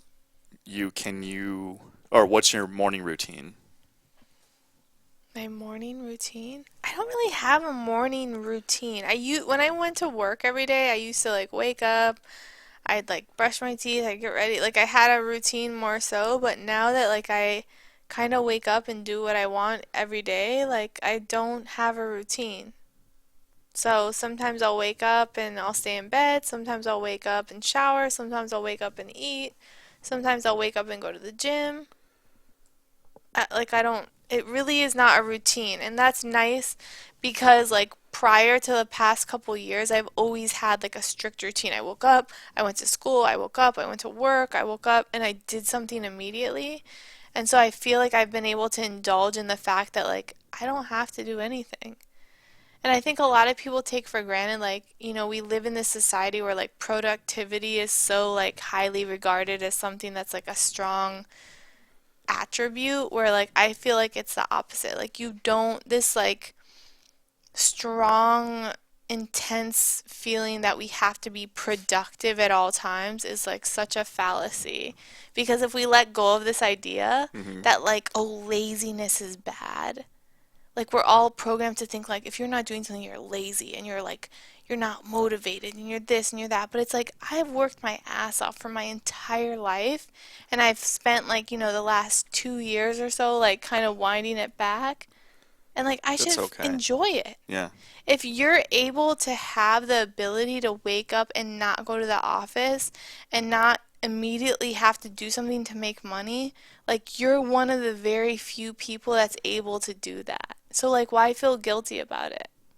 You shouldn't feel guilty about it. Like enjoy it because it's not going to be forever. At some point like your life will change. At some point you're going to wake up and go to work every day. At some point you're going to wake up and take care of your kids. But if you don't have those responsibilities, like Just, bask in it. yeah. Shout out to That's basking. shout out to basking. When you were coming up in like the small stakes cash games, which I feel like tells and like live reads are far more valuable, were the things you just like you didn't even care about what cards you had. The second somebody does like a weakness thing, you just like pounce, or if somebody has a strength tell, you just like snap fall. Yeah, but like the interesting thing is like, at high level, those things are still applicable. Like I played a hand at WPT Montreal with Mike McDonald where like I picked up a live read and like made a complete different decision based on that tell and it worked out. And like he's obviously one of like the best poker players in the world, but like I think that a lot of times where You twist the Oreo cookie at the table, you shouldn't do that. huh? The twist the Oreo Yeah. cookie. But I think there's certain times where like people are like we're all human, right? So we all like I am sure that I give off live tells that people can make decisions based on like act that I do or don't do or like the sweat on my lip or whatever. Like you can pick up on that because Yeah. a lot of it the reaction to stress is autonomous, which Yeah. means like we don't have control of it. Like if you get red in the face, like you can't not get red in the face. Yeah, just put down the alcohol. Yeah, and there's Let go. obviously there's obviously some people that are really good at masking those things, Yeah. but there's a lot of people who aren't. Yeah. There's a lot of people who aren't. That's all I'm I'm gonna not say gonna about throw that. everything under the bus, but I don't want to throw you under the bus, but Throw me under the bus. okay, I'll throw you under the bus. Like, are there any cool like speech play things you did that just like totally just like wrecked the other guy? Yeah. So I would say Throwing you under the bus. yeah, Go so I tell would the say like audience. one of the my go-to things that I like to do is ask people what they have or what are they doing. I'll say, "What do you have?" or "What are you doing?" Okay. And just like even if someone doesn't verbally respond, a lot of times people respond with like a body reaction Sure. or like body language or like they'll do this or they do this or they don't do anything. Lean back. Shout to Colin. Exactly, like all of those things. So like you pick up and then you use that information like, okay, out of all the other information I've already have in Mm-hmm. my bank of like what the sizing is, how they cut the chips, like what was the pre-flop action, what were the hands before that they won or lost, like what's their stack size, blah blah blah blah blah. Mm-hmm. And then you use that to kind of like Tip the tip the scales. scales. Jinx. A Anyway. hundred jinx. Okay, you got to drink to that. So, Blueberry Nug says I'm trying to impress you with the white shirt. Well, and the white he's wine. already impressing me with the screen name because I love it.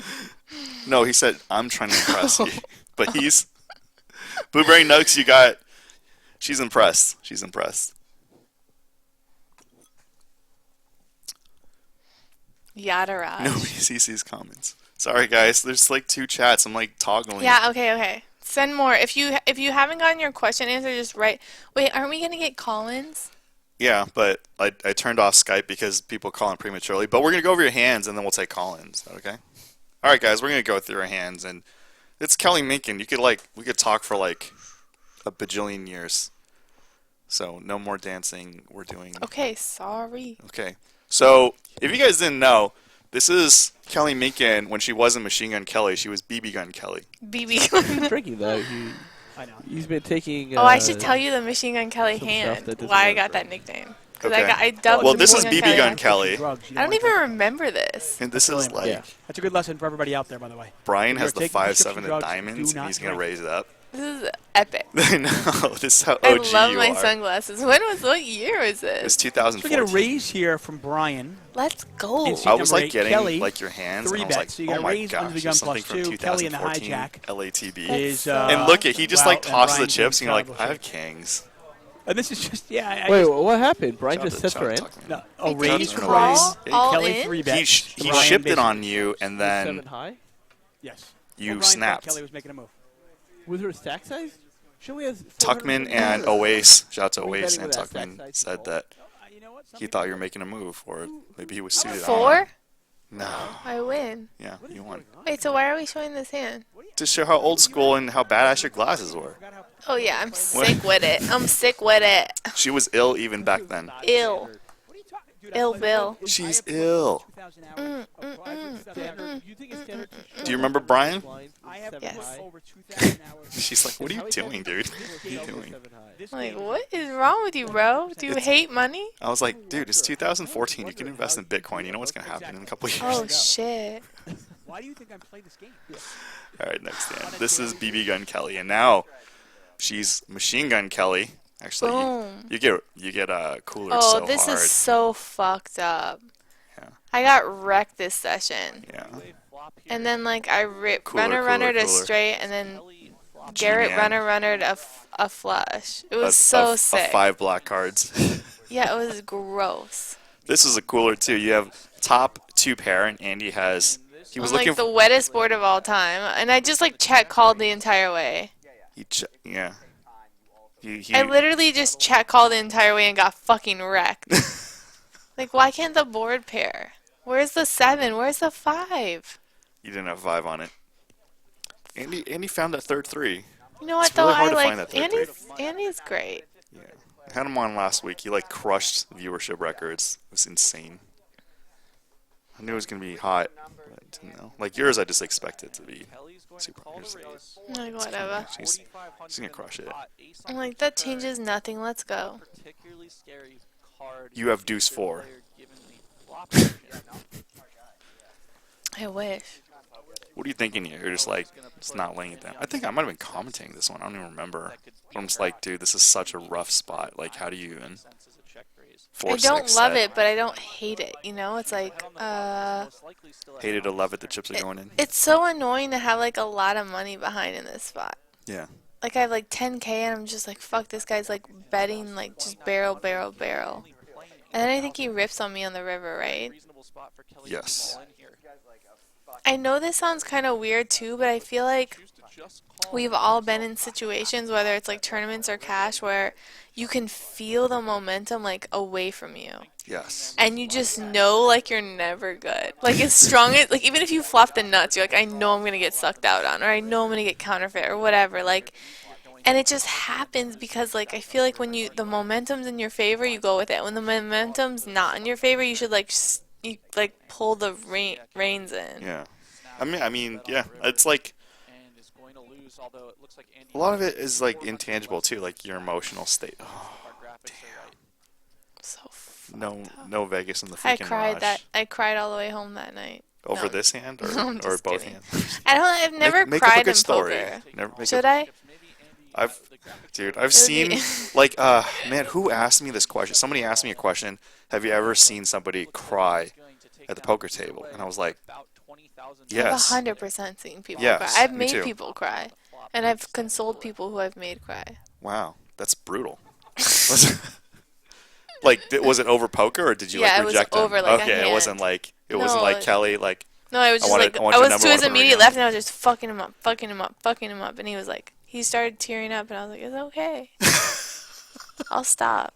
I did and I stopped. You stopped. You got up. You Well, I got the told line. him, I said you should leave and he did. Oh wow, such a Samaritan. Oh my gosh.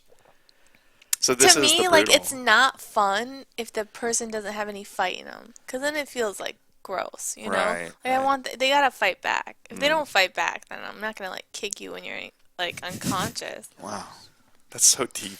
That's so deep. So this Look one's at this a brutal hand. one. It's so gross. It's just too sick, guys. If you see 10 of Kelly, clubs on the river, like a jag off. if you see Kelly Minkin, commiserate with these coolers and buy her a drink. And how does he call? He has a pair and a flush draw. What do you mean? And an open ender. Yeah, an open He's ended. got a lot of outs. He has a lot of outs. In fact, he's and the he's favorite. like, I run so good against Kelly. That's what he's thinking right now. He's like, Yeah. this girl thinks whatever she has is good. That's funny because I know I'm getting there on the river. Not he just knows. that. He has the winning hand right now anyway. But he's just like, I own Arizona, not Kelly. Boom. Boom. He's like, Lego. Quite unlucky a number of times tonight. And I'm like, oh yeah, hell yeah, baby, I Status got clear. there. Bet, bet. And I just hit the magic river card, or I thought. Oh Hits the my. gutter on the So river. I thought. She actually did turn a double gutter, guys. And this sucked because it's 2.3. Yeah, the pot's Turns a double gutter, although less the than pot's so 1, big, but like after he raises, like what can you beat? but it's going to be bad. Yeah. Like just not like But hand you- strength I like- wise, just like if he's willing to put his chips in to get your last 3.4K, you're just like, this is not good. I know. It Not was straight so up. gross. And I like tanked for a minute on this hand, but it was like so stupid. And Kelly with only 3,400. This is like How can she fold? Look at, I'm like so annoyed. I'm like, Yeah. why did I bet so much? It's so stupid. Now I have to call. I don't know, like you'd bet small on the river. I mean, and then fold to a raise. Is that 300 in the is that a know. thing? It's Maybe. It's especially to Garrett Adelstein. I mean, I don't know.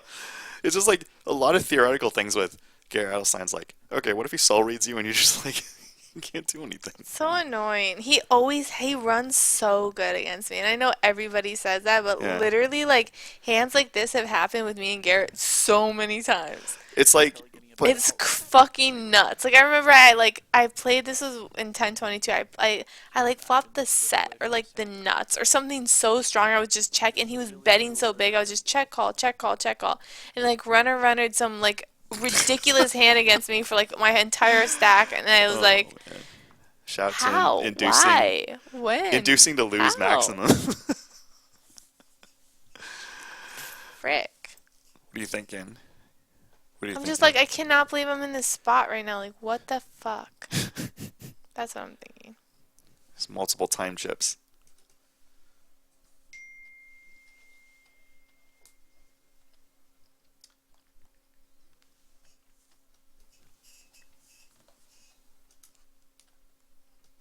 So Machine Gun Kelly, how did that happen? Okay, name. so Machine Gun Kelly happened in the 2018 main event. I think it was like day 4, day 5 maybe day 3. I don't remember. It was like a couple days into the main. And there was this crazy Euro guy on our table. It was late in the day. And I feel like, first of all, like I told you before, like once you get into the multi-day, like deep in the main event, it's mentally exhausting. Sure. Like your brain shuts off, Sure. especially for like a lot of amateurs. Like there's no way you can like keep up with the amount of like mental Endurance. thought process and endurance. Yeah, it's just so tough. And so I feel like if you're a really good poker player, you know, like at the last stages of like those late days, you rev it the fuck up.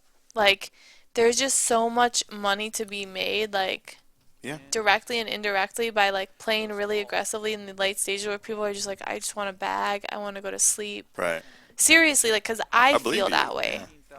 And so I was at this table where this guy, like this Euro, like This effing Euro, button right? clicker, like literally took the same aggressive line like in multiple hands, like in like a couple orbits. He was just like raising pre, bet, bet, shove. Raising pre, bet, bet, shove. And so like I saw this pattern and I was like, okay, knowing like the intensity of like his bets. All right, time out. Like, Okay. boyfriend, you got to put a ring on it. This is just like the doors. Boyfriend. Put a ring on it. Okay, go on. So, you know, I found a pattern in what he was doing, and I told myself, like, okay, I know there's a lot of money on the line, but like, if I'm in a hand with him and I have something, I'm going with it. Yeah. I'm not gonna be afraid. I know what he's gonna do before I even get there. Like, if I have a piece of the board and he's got me beat, then so be it. But like, if he doesn't, I'm not scared. And that's like a big part of my game is like not letting like the potential win like affect my like the heart I have and like the decision making. Like I don't want to be like, oh well there's a pay jump, or like, oh like there's so much money on the line. Like fuck that. I'm So- playing to like play every single hand to As the well best as of you my can. ability. Yeah. So, And so when I pick up on this pattern, I'm like, I can use this to my advantage. so this hand's huge. Like, Antoine raises early with Queen 10 of diamonds, and then you smooth with Kings. Harrison comes along. And this is like, just like such a crazy hand. So Antoine flops the nuts. He bets, you call. Turn's gonna be hard. I think it's 8 hearts. Yeah, it's 8 hearts. Do you remember this hand? Yes. Yeah. This is just like, oh my gosh. To like, But genuinely, like, I thought I had the best hand. that's what I figured when I watched this Like, hand. I didn't think, I knew there was like a very small chance that I was beat, but like, Yeah. He has I to have, was like, honestly shoving river for like value. Like, I Right. didn't think he had queen 10, obviously. we just need to hear that because like I've heard like obviously I'm one of the easiest people to find the bike. So when people just like ask me about a certain hand on camera, I'm just like, this is my best guess. I don't know. Maybe I'll get her on a podcast and like ask her, and we finally got her. No, But this was, like- I genuinely thought I had the best hand. This Like, was- when he folded his hand, I was like, you're dumb. Like, why would you do that? Antoine, she doesn't mean it. But, you know, I know I played it kind of screwy, and I like playing hands, Sure. like, Don't be definitely predictable. out of the box. Yeah. And that's part of my OTB, style. on yeah. the button and out of the box. And so, yeah, like, you know, This it is was just crazy because I mean his hand strength is just too strong. It's a I don't know, but you know maybe I live have read. fucking, I I don't have know. a set of kings, and I slow played it pre-flop. So like, obviously, I'm gonna think that my hand's good, and like, if he has a flush, or I didn't think he had a flush based on how he played the hand. Right. So like, the only hand that beats me is like aces or queen 10. So like, I kind of like don't really Ace, think ace he has queen of hearts, ace ten of hearts. I don't know. I mean, there's other combinations. This is rare. that. I'm saying that beat me though. Yeah, Like, on the there's turn- 3 hearts on the board. Yeah. Oh, you're saying like ace queen of hearts. Yeah, but why Yeah. is he checking to me then? I just don't Yeah, think yeah, he's you're playing right, the yeah. hand like that. I don't think I like eliminate the flush based on how he played the turn. Right. So like the only hand he has is a set of aces and queen 10, which I like essentially didn't think. I thought Queen the 10's likelihood hard to is have. really unlikely. Right. So I'm thinking, okay, is ace queen, ace jack, ace 10, ace whatever, jack 10, whatever, queen jack, whatever. And so I felt really good about my hand. Obviously I was wrong, but it ended up working out. She's like yawn, trivial. Anyway. But yeah, so back to the main Lab event again. hand with the machine gun Kelly. Right. So this guy raises like the cutoff or the button. I call with like king 8 suited. I flop like an 8, which is like second pair. And he bets. I call. The turn was like brings like a double flush draw and an overcard. I think it was like a queen or something. He bets again. I call. And the river was like a blank, and I check, and he shoves, and I called because I already had committed to doing this before the hand played out. You had the strat read.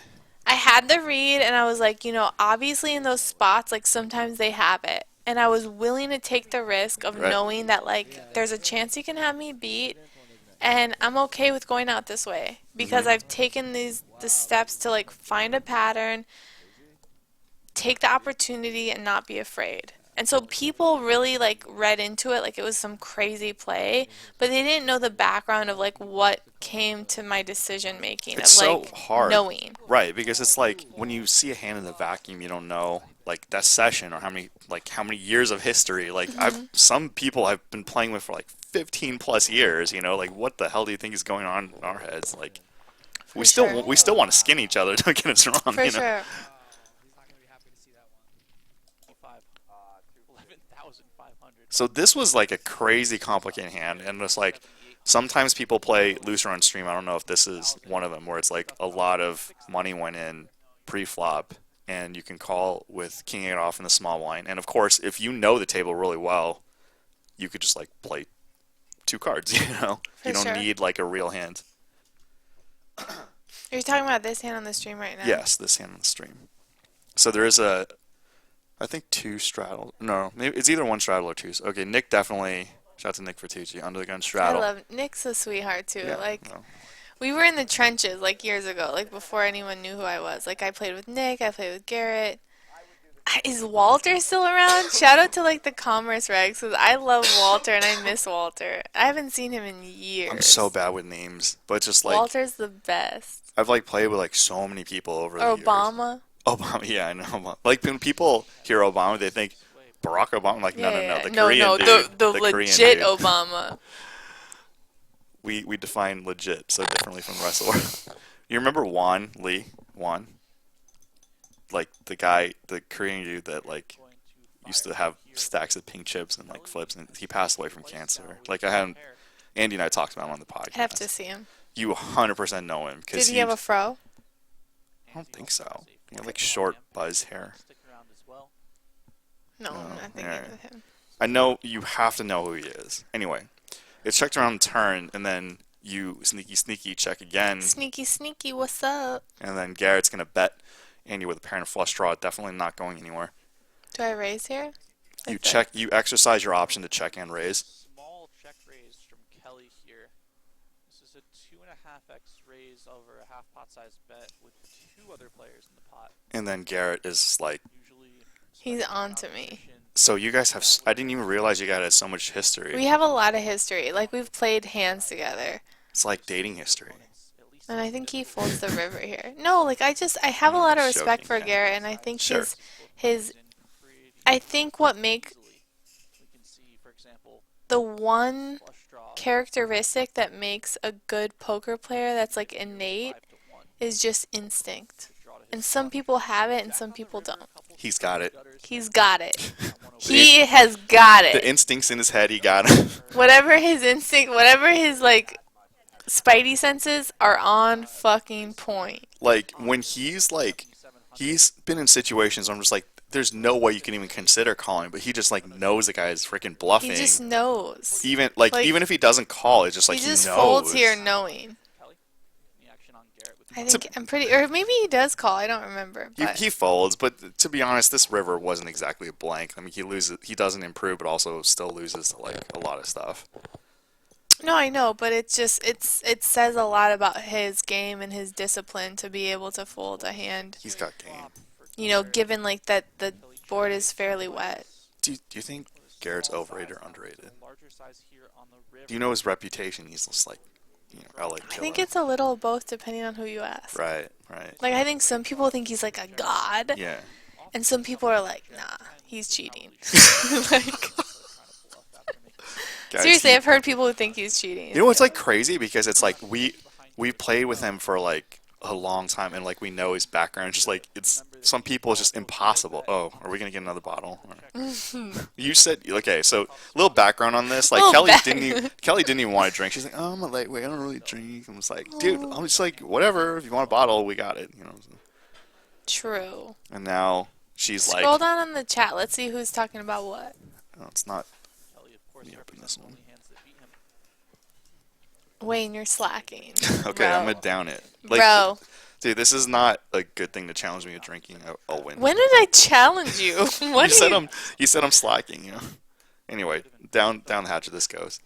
Spoilers, Garrett's gonna lay this down. What are you thinking? You're like, please call, please call. Yeah. I'm like, please, give me some money back. Eh. Jack 8 of diamonds. Garrett just knows, man. He knows. He's very, very good at poker. And he's got money to play. Good fold. Right. And he's like a very versatile player. Like he played online, he played live. Mm-hmm. And it's really hard to be a no limit specialist. J Bro says, "Hey Kelly, you beautiful." Just saying. Hey, boo.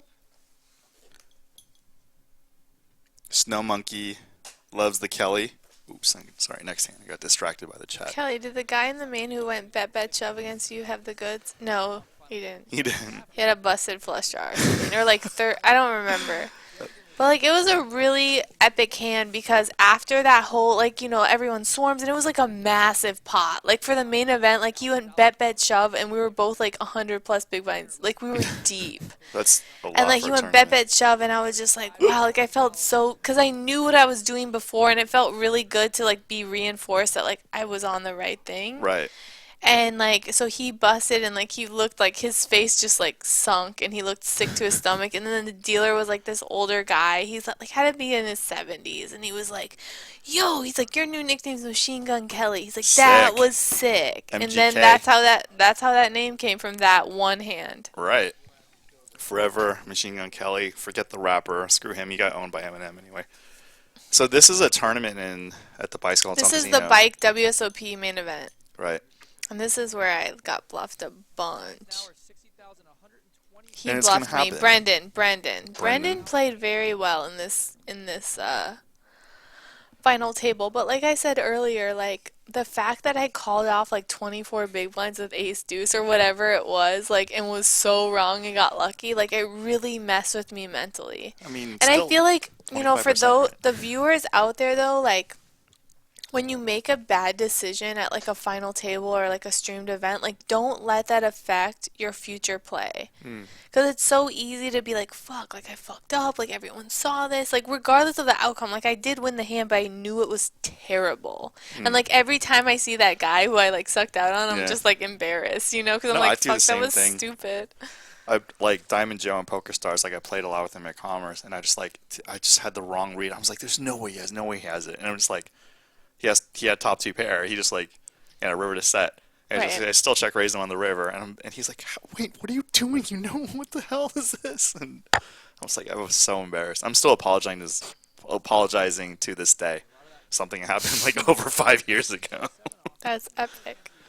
But Andrew Hart said, Kelly, question, do you have any positive thoughts towards a second boom, even if it is a minor one once it gets legalized? I think no matter what, whether it gets legalized or not, like the ebb and flow of poker, the fact that like so many people are drawn to poker as it being like a fun game and like a competitive game, That was a good fold. Yeah, two that unders. like regardless, there will be like a trend upwards in poker, like no matter what, to a certain extent. Shout out to Jared Jaffe. He's a funny guy. I mean, I don't know him, but like I read his tweets sometimes. And I think he had an interview with Joey Ingram. I think that shit was funny. Shout out to Alec Torelli's cousin Wayne is the boom. Wayne is the boom. Let's go. Oh my gosh. What else do you guys want to hear about? I don't know. Ask Write questions. in the chat. I had to beg her to come, and she like She did beg I me. did beg. I'm like, Kelly, please. Andrew Hart said Kelly has good instincts in general. Thank you. Shout out to Eric Peterson. Shout out to Alex Torelli's cousin Wayne is gorgeous. Thank you, thank you. Jim Klein. That's actually a good one.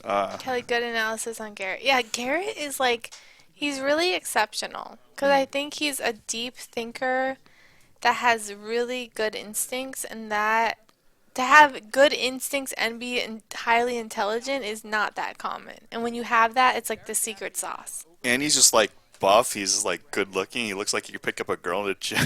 He's just not scared. Yeah. And that's like, that's the key to success in poker. You can't be scared. Scared money don't make no money. Unless you're inducing bluffs. Unless you're inducing bluffs. Boom. Crazy Ray says he wants some nachos with extra jalapenos. Yum. You got Seriously, him that's my hungry. favorite. Like the nacho cheese with the, Do you want to get like I nachos want a outside? jalapeno on every chip. They Does that have make that sense? here. They have that here. I know, but I'm saying that's Okay. what I want. All right. Well. Wayne, make it happen after this. Oh yeah, yeah. Oh for sure. Dude. Promise me. Yeah, Pinky promise. It. Pinky This that is so shit. Asian. This is so Pinky Asian. that shit. We just like pinky swore, and then she stuck her index finger like right in my face, like pinky that shit.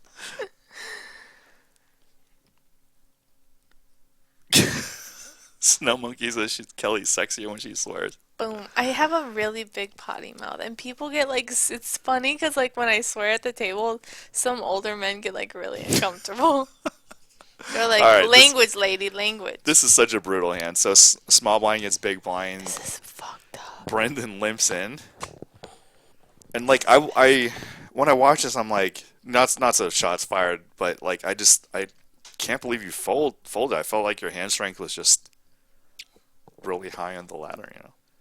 Yeah, I just felt like I really didn't give him credit for just stone bluffing me or like merging his hand into a bluff. Well, I mean, to be fair to him, he knew he was bluffing too. Yeah, It I think probably he wasn't knew for he was turning value. his hand into a bluff. Right. And like I didn't give him credit for being able to do that, and that was my mistake. This, by the way, shout to Mark Newhouse, who was just here a couple hours ago, and I'm playing with Barry Greenstein mixed game, and like Mark Newhouse, I'm like, hey Mark, he's like comes by like Barry Wayne, blah blah blah, and just like I bluff a guy like 15 minutes later, and he's like, how did you like what like I'm literally talking to Mark Newhouse who just came into town, and you think I'm not capable of Let bluffing? me hold on. While you bring up Mark, Yeah. let me talk about Mark because All it was right. so funny because So my boyfriend just recently started like really playing poker seriously, and I've like been trying to, show him the ropes and like Mm. show him like some of the important spots and like moments in poker. And one of the ones I showed him was like the Mark Newhouse hand where he turned, I think he had pocket tens into a bluff in the main event final table. Okay. And I was just like, Oh yeah, that one. and He was so against many Queens. people Yeah. were like just harped on the fact that like Mark like punted off this like it was like ICM suicide and Yeah. all this stuff, but I was like, this says so much about who he is Mm. that Mark Newhouse doesn't give a fuck. And that's sexy as shit. Like to see him take that line, like a lot of people were like, that's suicide, but I was like, wow, that takes so Um. much Yeah. like that was epic. Like to this day, I remember playing at like Commerce. Like after that was like when I really started playing poker, and I'd be in Commerce and I'd like see him playing mixed games, and I was like, holy shit, that's Mark Newhouse. He's so sick. He's so sick. I know Mark pretty well. Not as I don't go like super all the way back with him, but definitely like similar circles and just like battled a lot, even like three-handed. I mean, we tend to break the game heads up because like we know each other decently well and just like whatever. But definitely we battled three-handed some ridiculous like games and things got wild. And like he gets so mad when I get a bluff on the table or like off him. He like takes it so personally. I'm like, what? Like you're Mark Newhouse. Like you know how wild like you do things and you're like taking it personally when I do things. It's like crazy. I don't, I, I, I I, I really thought you think would he's call awesome. here, huh? I really was so close to calling, but again, like, mind you, when I'm thinking about calling, like, I remember thinking, like, I think I'm good, Hmm. but the fact that I made such a big error in the ace deuce hand, like, Oh, it messed rattled with me, you. it rattled me. Right. No, Like, I totally really, understand. really Yeah, rattled I me. totally And I understand. think a lot of people don't, like, obviously, if you're watching the stream, like, you don't understand that, like, that ace deuce hand, like, affected my entire play after that Yeah. entire play. Like I was just like, fuck, like I feel like I'm good, but like I felt like I was good with the ace deuce hand. I was like way wrong. And I'd rather like in a spot like this like not call off. And that's how I felt. I was just like, I'll just pick a better spot. And that was my mistake. There are people like Mark Newhouse, Bryce Yockey, with like epic bluffs or just like whatever happens result, whether it's favorable. And obviously on camera, it's such a small sample size that things could go good or bad. Even if the play was like good or bad. And just like because I know them so well, and like I've played like high stakes poker with them, so when they're doing something and the audience is like, "Was that a bluff or was that?" I'm like, "Dude, it's a bluff." Like, Right. it's not like when Newhouse is shipping tens there, it's a bluff. When Bryce Yockey ships jacks and on like an overpair board, but he thinks he's like no good. He was against Cookie with queens. I'm like, it's a bluff, but that's Right, because I right, know right. them, you know. So now Brendan has a lot more chips than Kelly. True. Kelly now, and now the dynamic is totally different. Andrew Hart, love you long time, dude. Love you. She's Love like, you. Kelly can be a little more like liberal with that, like but you have a lot of clearly fans, but your fans are like pressure on Kelly. super pro Kelly. My fans are the fucking best. I'm Like I fans get too. the coolest like messages just being like supporting me and saying like keep doing what you're doing and like you've inspired me and like I love that. Like obviously I can't respond to every single message, but Sure. I love when people come up to me and they're like, "Wow, like I think you're awesome and like I want a picture or like I want to talk to you or like what do you think of this?" And I would never discourage people from like coming up to me and talking to me or like asking for a picture, like That's whatever the case. literally what Like I tell the audience. I'm just like, dude, these girls are like really nice. Just like don't be a creeper and just be like, I'm a yeah. fan and stuff like that. And just like they're so nice. I'll take a picture with you, chat with you. It's like I'm literally giving you guys a green light. For sure, for sure. And I think that obviously there's like a fine line between taking it to like a place that's uncomfortable Right. and like also being respectful of like our privacy and like, there's a happy medium and I Sure. think if you want to like talk to us and engage and then like back off and be like, "Okay, like I've got my answer, I've got my question, I got my picture, whatever." Right. But like, for the most part I really haven't had any like big issues with that. Like a few instances, but like for the most part everyone's really great. So this is the heartbreak. Obviously, you're going with tens three-handed. And we were proud of you making third place. You're definitely a fan No, for favorite. sure. off a boat How'd you yesterday. feel? Like a lot of people like beat themselves up when they get like second or third Big flush, Brendan with the better flush. in like a big Honestly, finish. like, And Kelly is going to go out you with know, a nice like I said, five I've here. consistently like done well and I've like made Very well final played. tables and I've done, you know, I haven't had like a big win yet, but it's nice being able to like not really grind poker and like have results that I've had. Like when I had my biggest year, which is in 2015, I was working full time as a lawyer. Like and That's I great. won female player of the year that year and I had like over 600,000 in earnings and like made over six figures in like piece buying. We're not worthy. Like I had an insane year and I would like play tournaments and I'd immediately like fly back and like have my work outfit in a bag and like dress at the like in the bathroom at the airport and like go straight to work. That's crazy. Like I was grinding nonstop. And like I made almost 10 times the amount of my salary Why is your in nickname poker. not the Terminator? You're just Machine Gun Kelly or Miss Boom, Evil? boom, boom, boom, boom. I don't know. Or you'd be like Sarah Connor. I think I mentioned like somebody said that, and I was like, she's like Sarah Connor. She like destroys Terminators. She's I not a like Terminator. that. I like Destroys that. Terminators. So anyway, yeah, like if any of you guys ever see me, like don't ever hesitate to come up to me or like talk to me or ask for a picture. Like I love engaging with my fans and hearing what they think of me and like what their opinion is or what advice they want and And we're out of wine. She made me I chug enjoy it. that. I was just like, we're getting nachos after this. Yes. Yeah. Oh my god. Stay tuned for the after party or whatever. Alex Montoya says, "What do you think of Talking Stick in Arizona, Scottsdale, Arizona?" Honestly, I don't really play a talking stick much. That is where I started, is playing a talking stick, and like I have a lot of friends there that play.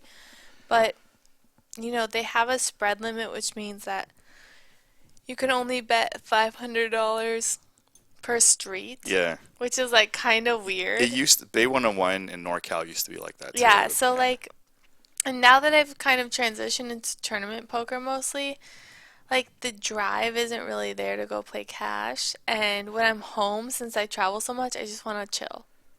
So I really don't play poker in Arizona very much.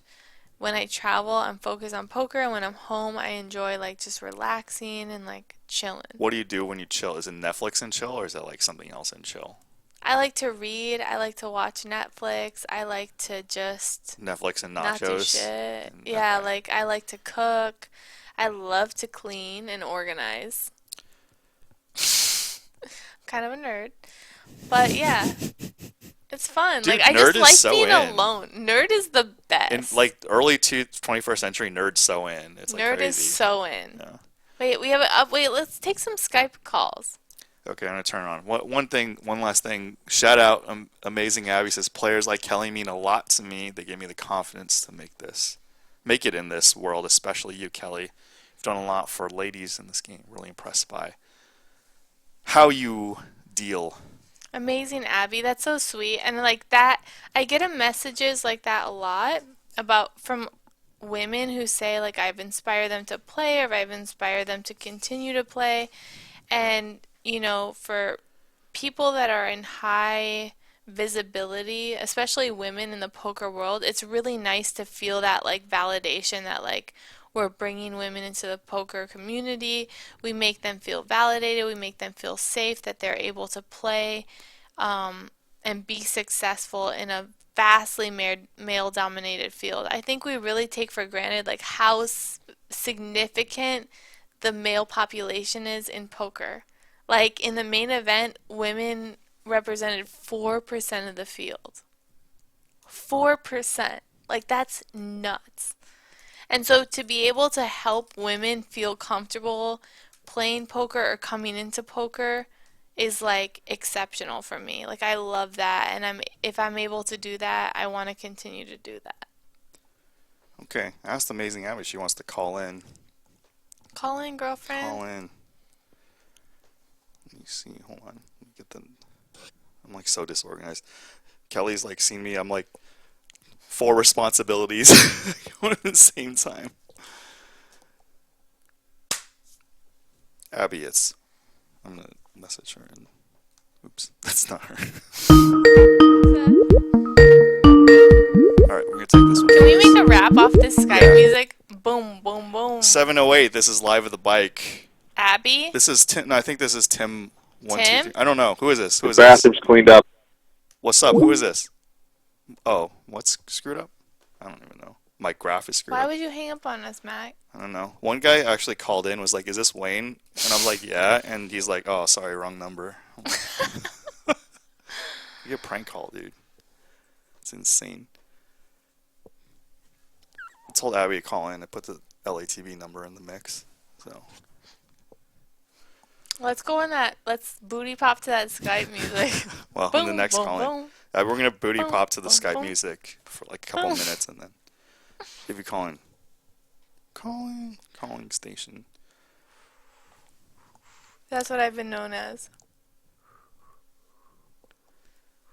Where's our music? I don't know. Oh, Big Al Poker's in the mix. Big Al! What's up? Oh my gosh!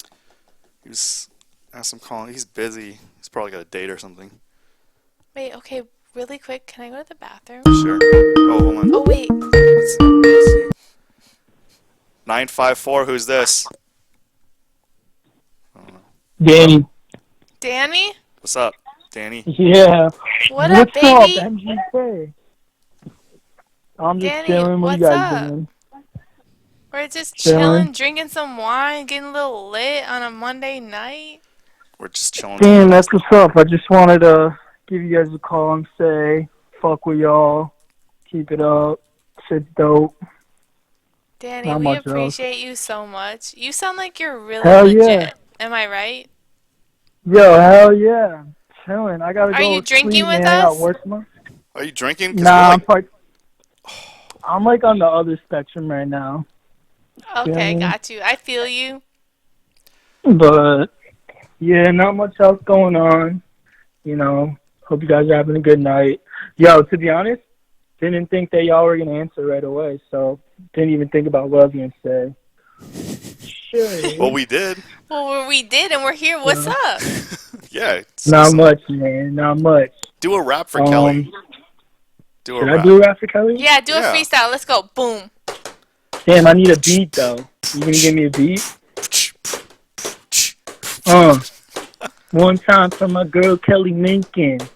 Next thing she know, she always He'll be be drinking. stinking. That's all I got. That's all you Oh, got. Sorry. shit. That was great, Danny. You're legit. He's legit. Where are you Yo. from? Florida?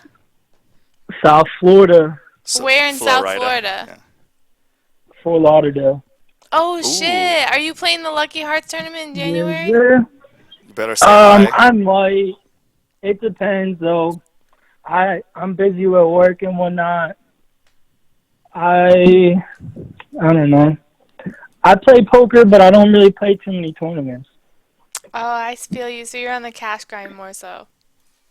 Yeah, I'm on the cash grind. I'm not too much of a baller, though. I like watching y'all on live at the bike because playing with way more money than I think I'll ever play for. Are you going to I watch like on keeping it Wednesday? casual. Kelly's Hell playing yeah. Wednesday. Okay, good. What, Be in what the are chat. the stakes? What are the stakes? Nah, I can't even, man. The chat is full of a bunch of animals. Well, come on, hold us down in the bastards. chat. Yeah. Hold us down in If the you're chat. really Kelly fan, for every diss that a chat pro makes on her, you gotta just like defend in her honor. Dude, like witty disses and like witty responses, defenses are like that's like legit. Hold on. Yeah, give me some advice. What do you think? Hey, What we do you got another think? call. We're gonna take this. Okay. Yeah, Shout out, yeah. Danny. Unknown person. Who dis? Hello. Hello. Hey, Who's it's this? Abby. What's up, Abby? Kelly just went to the restroom, but she'll be back. But thank you for calling in. She's 100% boss. Sorry about that. It's okay. How you guys? It's pretty good. You guys got a pretty good show going on tonight. Oh, thank you. So- Almost as good as the Andy show. Andy It's, crushed it. no, shows are always good. Like anybody watching, like if you're not listening to Wayne's shows, you're really missing out. Thank you, They're Abby. like on point. Yeah. But yeah, Kelly is like a really big inspiration to a lot of female poker players, just for like two reasons. One is like she is more than just a poker player. She has her law career too. She's an artist. I don't know if she's talked about that at all. No, we're And gonna make her it talk shows, about it. Yeah, go ahead. but it shows like there's more. You can be more than one thing, right? Like A poker doesn't have polymath. to be your sole. Yes, she's a polymath, and her phone's And going off that's too. really cool to see. It's like you go That's really cool to see. yeah. Hopefully she'll come back. Well, I'm gonna rob her. She left her purse and her phone's going off. I'm not looking into them either, Yeah, but take it, max out that credit card really quick. Wait, hold on. Amazon.com. Tim1234. No, Abby's a super fan of Kelly, so we're going to let her chat with Kelly when she gets back. If she gets back, knock on wood. I'm just kidding. No, there's a lot of stuff that I didn't want to interject, Kelly, but there's like we can go on for like hours and hours with this wild animal. Oh yeah, she's great for interviews, and she's really dynamic and just really charming and really charismatic. She's So back. she's a great person. Kelly, you have a fan, and she's up in the mix. It's Abby. She called in. She called in. Oh my gosh, Abby! Well, put on your headset and talk. Don't like talk to and only Hi, I can hear. Abby. Hi Kelly, I'm like really nervous to talk to you because I just think you're super awesome, Oh my and gosh, don't be nervous. Yeah, don't be nervous. I what I really appreciate about you is like like every woman that's played poker has like dealt with bullshit from men, and kind of like everything from them being inappropriate to being told you don't belong here, but like you handle it in such a way that's like cool and also strong, and you don't like tweet about it too much or like make too much of a big deal about it. Like you handle it in the right way, and you also support women. I think that there's like some jealousy at the mid and higher levels women that I'm starting to notice now that I'm playing more mid stakes Mhm. that women have towards each other. Like I'm a cash game grinder, so like the regular women that I used to like, be friendly with at the lower stakes, well now at like 3-5 and 5-10, suddenly they're not so friendly, and there's like a new level of competition in there that there was as before. So I was just curious, like what your experience is, just like dealing with men at the table, and also like if you feel there's like some jealousy even within the super small percentage of women that play.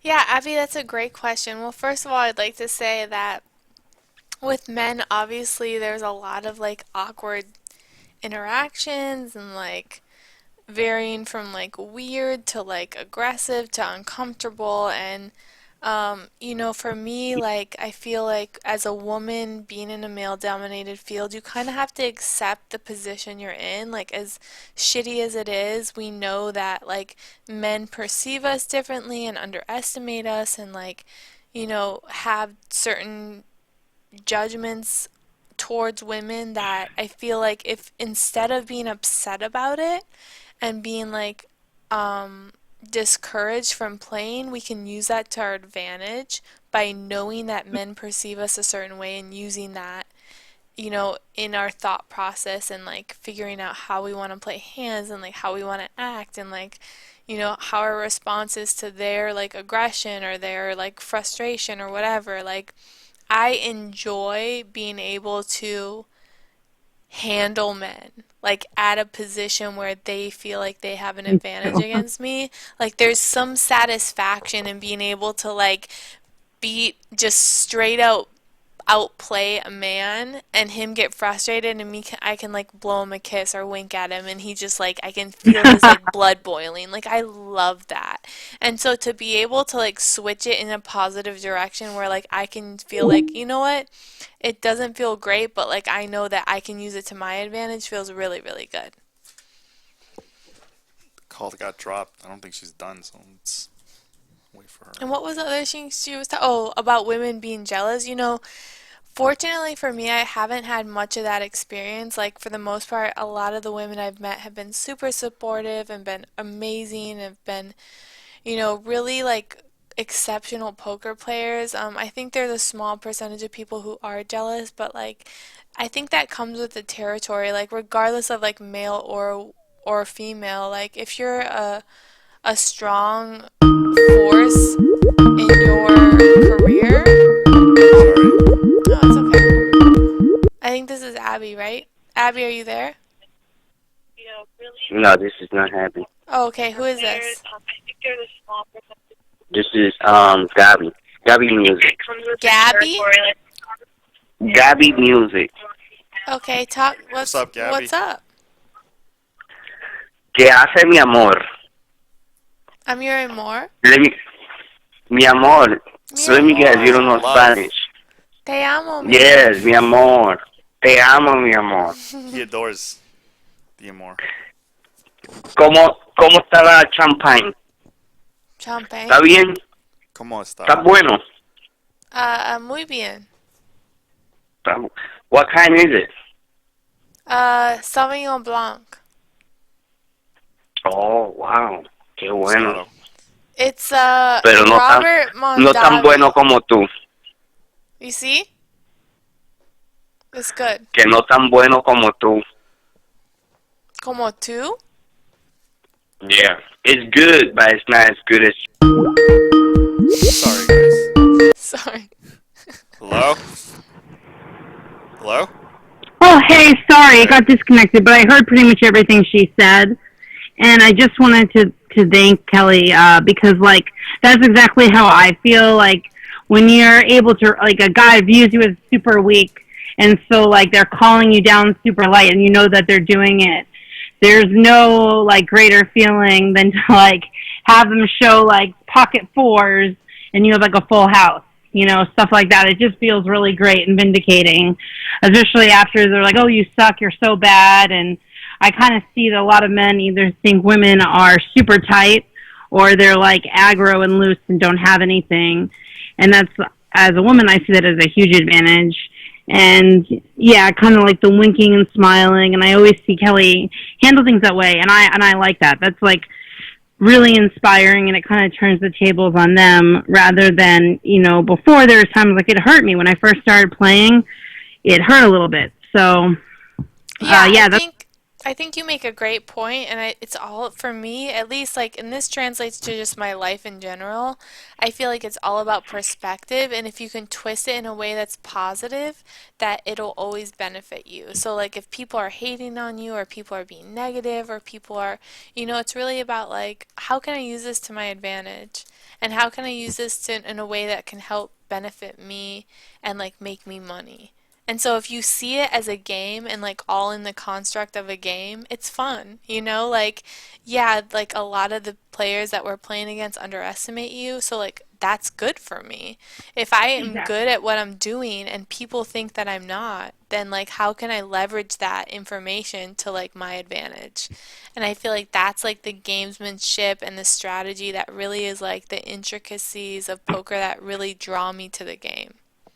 and of course it like translates to law a little bit too, because it's another field where women, depending on the field of law you're in, where there's more men than women. So it translates there too, right? So there's some overlap.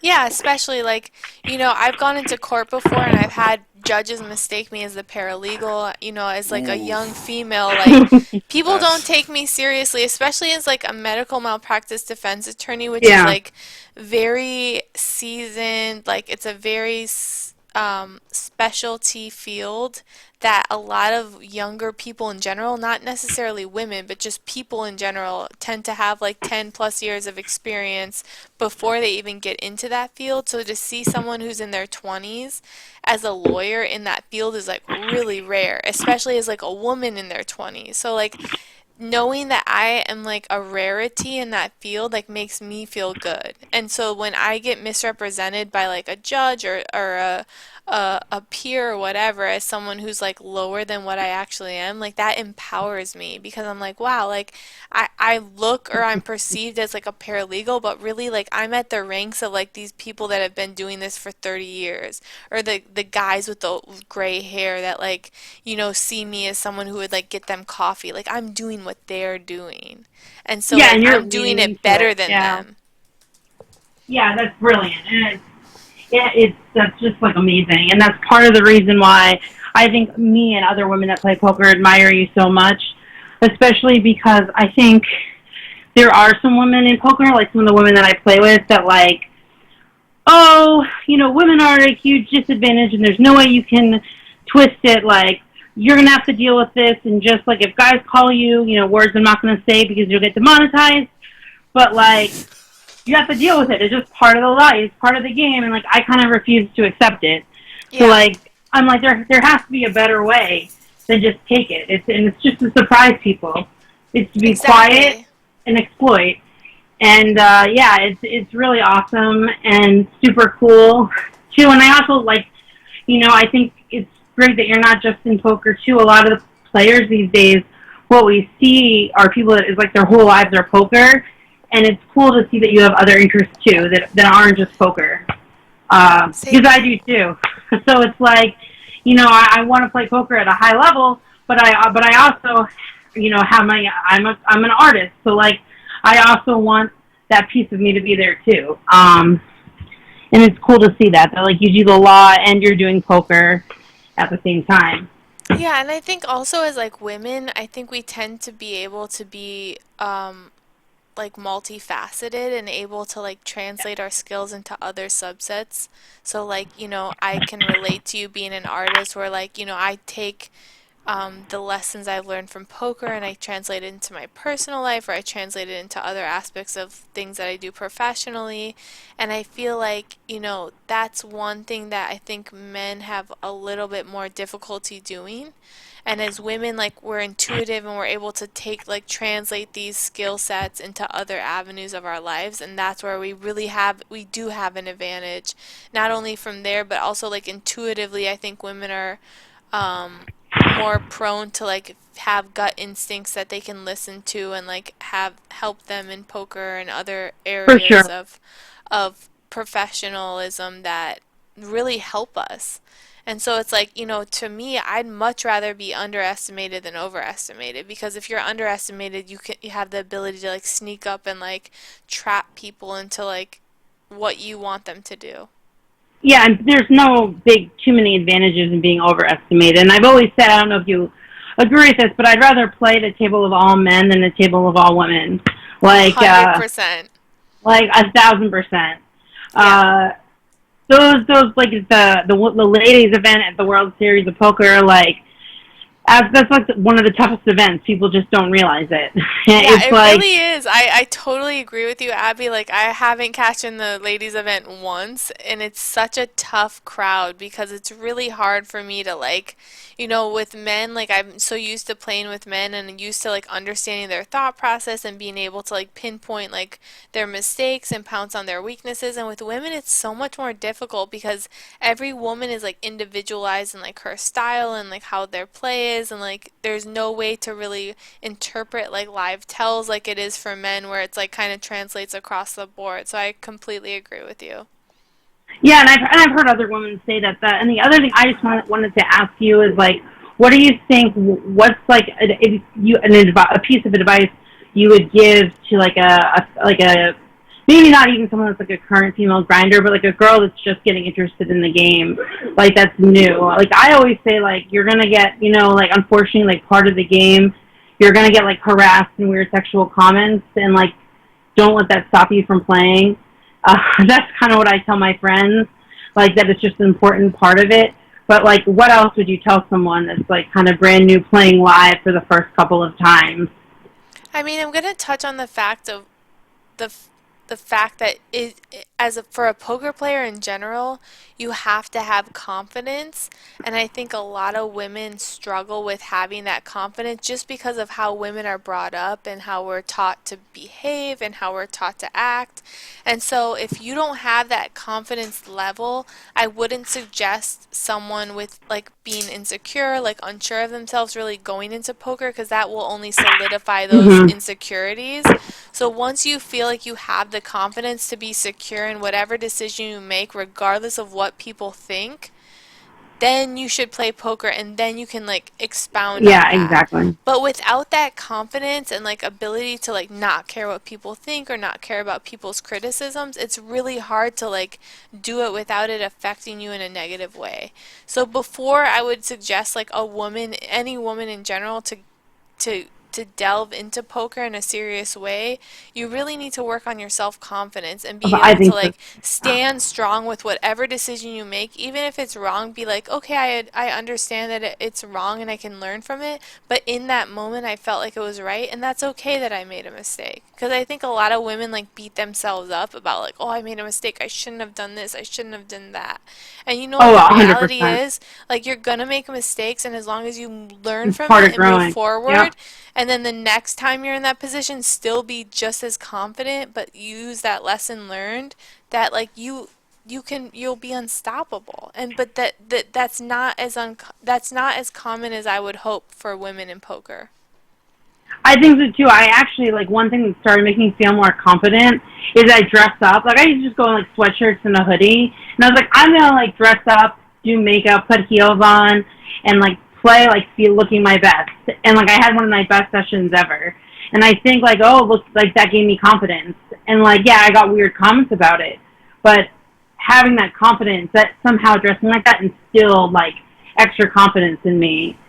Usually, you know, like I like get comfortable. I was like, I'm gonna see what happens if I dress in an outfit that makes me feel most confident. And so it was interesting the effect it had in my game too. And I do think you're totally right. Like, and men too. Like, it's really if you don't have that confidence, it's just not. You're gonna struggle. You need that confidence in your outside life. Otherwise, it's gonna translate into poker. I think too. So that's awesome. That's really good advice. Yeah, I We're completely lucky to agree. have you. Like Thanks, poker is bro. super lucky to have you, and it's and I know that you can't talk on like the case, but like people like think you're a superhero for the like Oh, talk thing. So you know you're like kind of like an icon for everyone right now. So I appreciate you taking the time to talk to me and answering my questions. So of course, Abby, and I appreciate you calling in, so take care.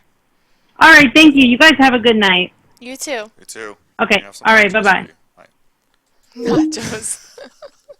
not Joe What a Nachos. sweetheart. Cheers to Abby. Cheers to Abby. You're a Amazing sweetheart, man. Abby. Keep doing what you're doing, girl. And for all the girls that are listening or the girls that have other women that want to play, like it's really about like not giving a fuck.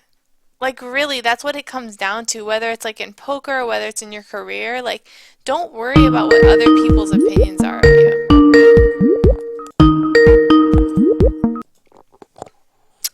978-697-3998. Oh, That's Hello, hello. Can you hey. guys hear me? 978. Who's this? Hi, my name is Sid, Hey, aka Sid. Sid Thinks in the chat. Sid, thanks. Hello, What hello. up? Which I'm a chat? chatter, you know, and now I'm on the show. Sick. So it's like it's not rigged, guys. Yeah, It's this is not rigged. awesome. It's just that Yeah, when the zone talking like or if there's like a VIP guest, then or like when true, true, true. then we gotta hold Anyways, them yeah. accountable. What up, Sid?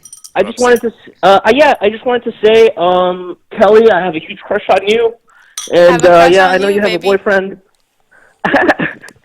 But yeah, You just thank made you him for giggle. being a cool Aw. person. Yeah, and in terms of a question, I guess this is like a question for like most of us, like regs, I guess, that are stuck in like the 1-3-2-5 like pit of hell, I guess. Yeah. Like, what is the path forward? You know, like how do we get out? Like, how do we play 5-10 and 10-20 and like, you know, the big shit? You know what I'm saying? Yeah. Well, if you want me to be honest with you, I think that nowadays the higher stakes games are so tough that it's a really big jump from like 1-3 and 2-5 to 5-10 and 10-20. It's such a big gap. And to really be competitive at those levels, not only do you have to have a strong bankroll, but you also have to have the skill set. And in order to have the skill set, you have to do the work.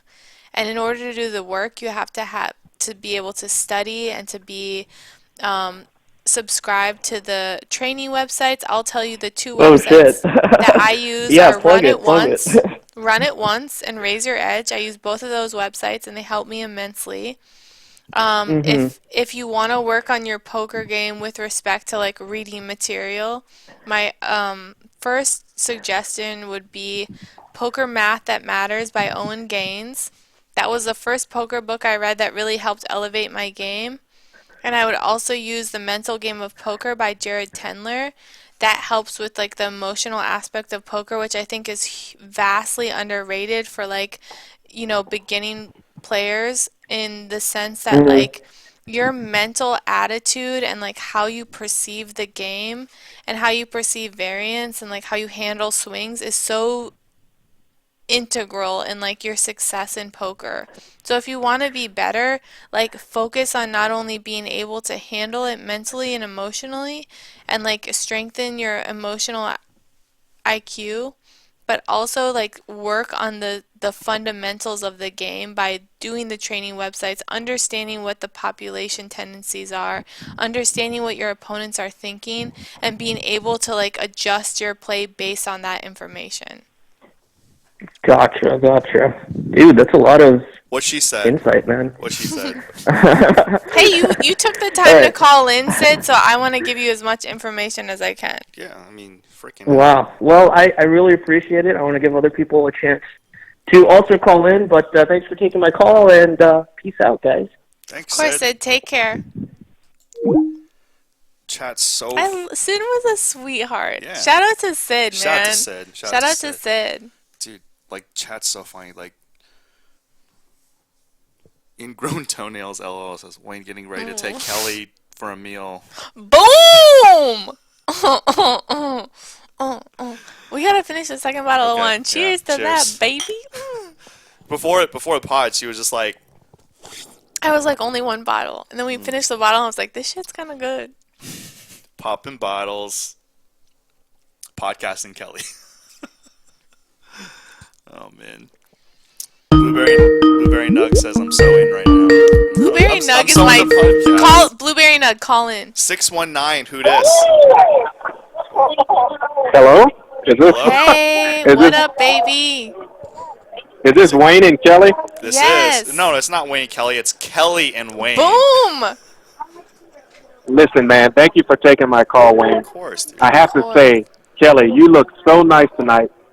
Thank Wayne, you you, look great with baby. your shirt. Kelly, and this is not a troll. Is there any way you can just show us those jeans one more time? Please do it for the chat. Do it for the people. Shout out to everybody in chat. That's all I'm asking for, please. And my next question would be, Kelly, you get a bad rep.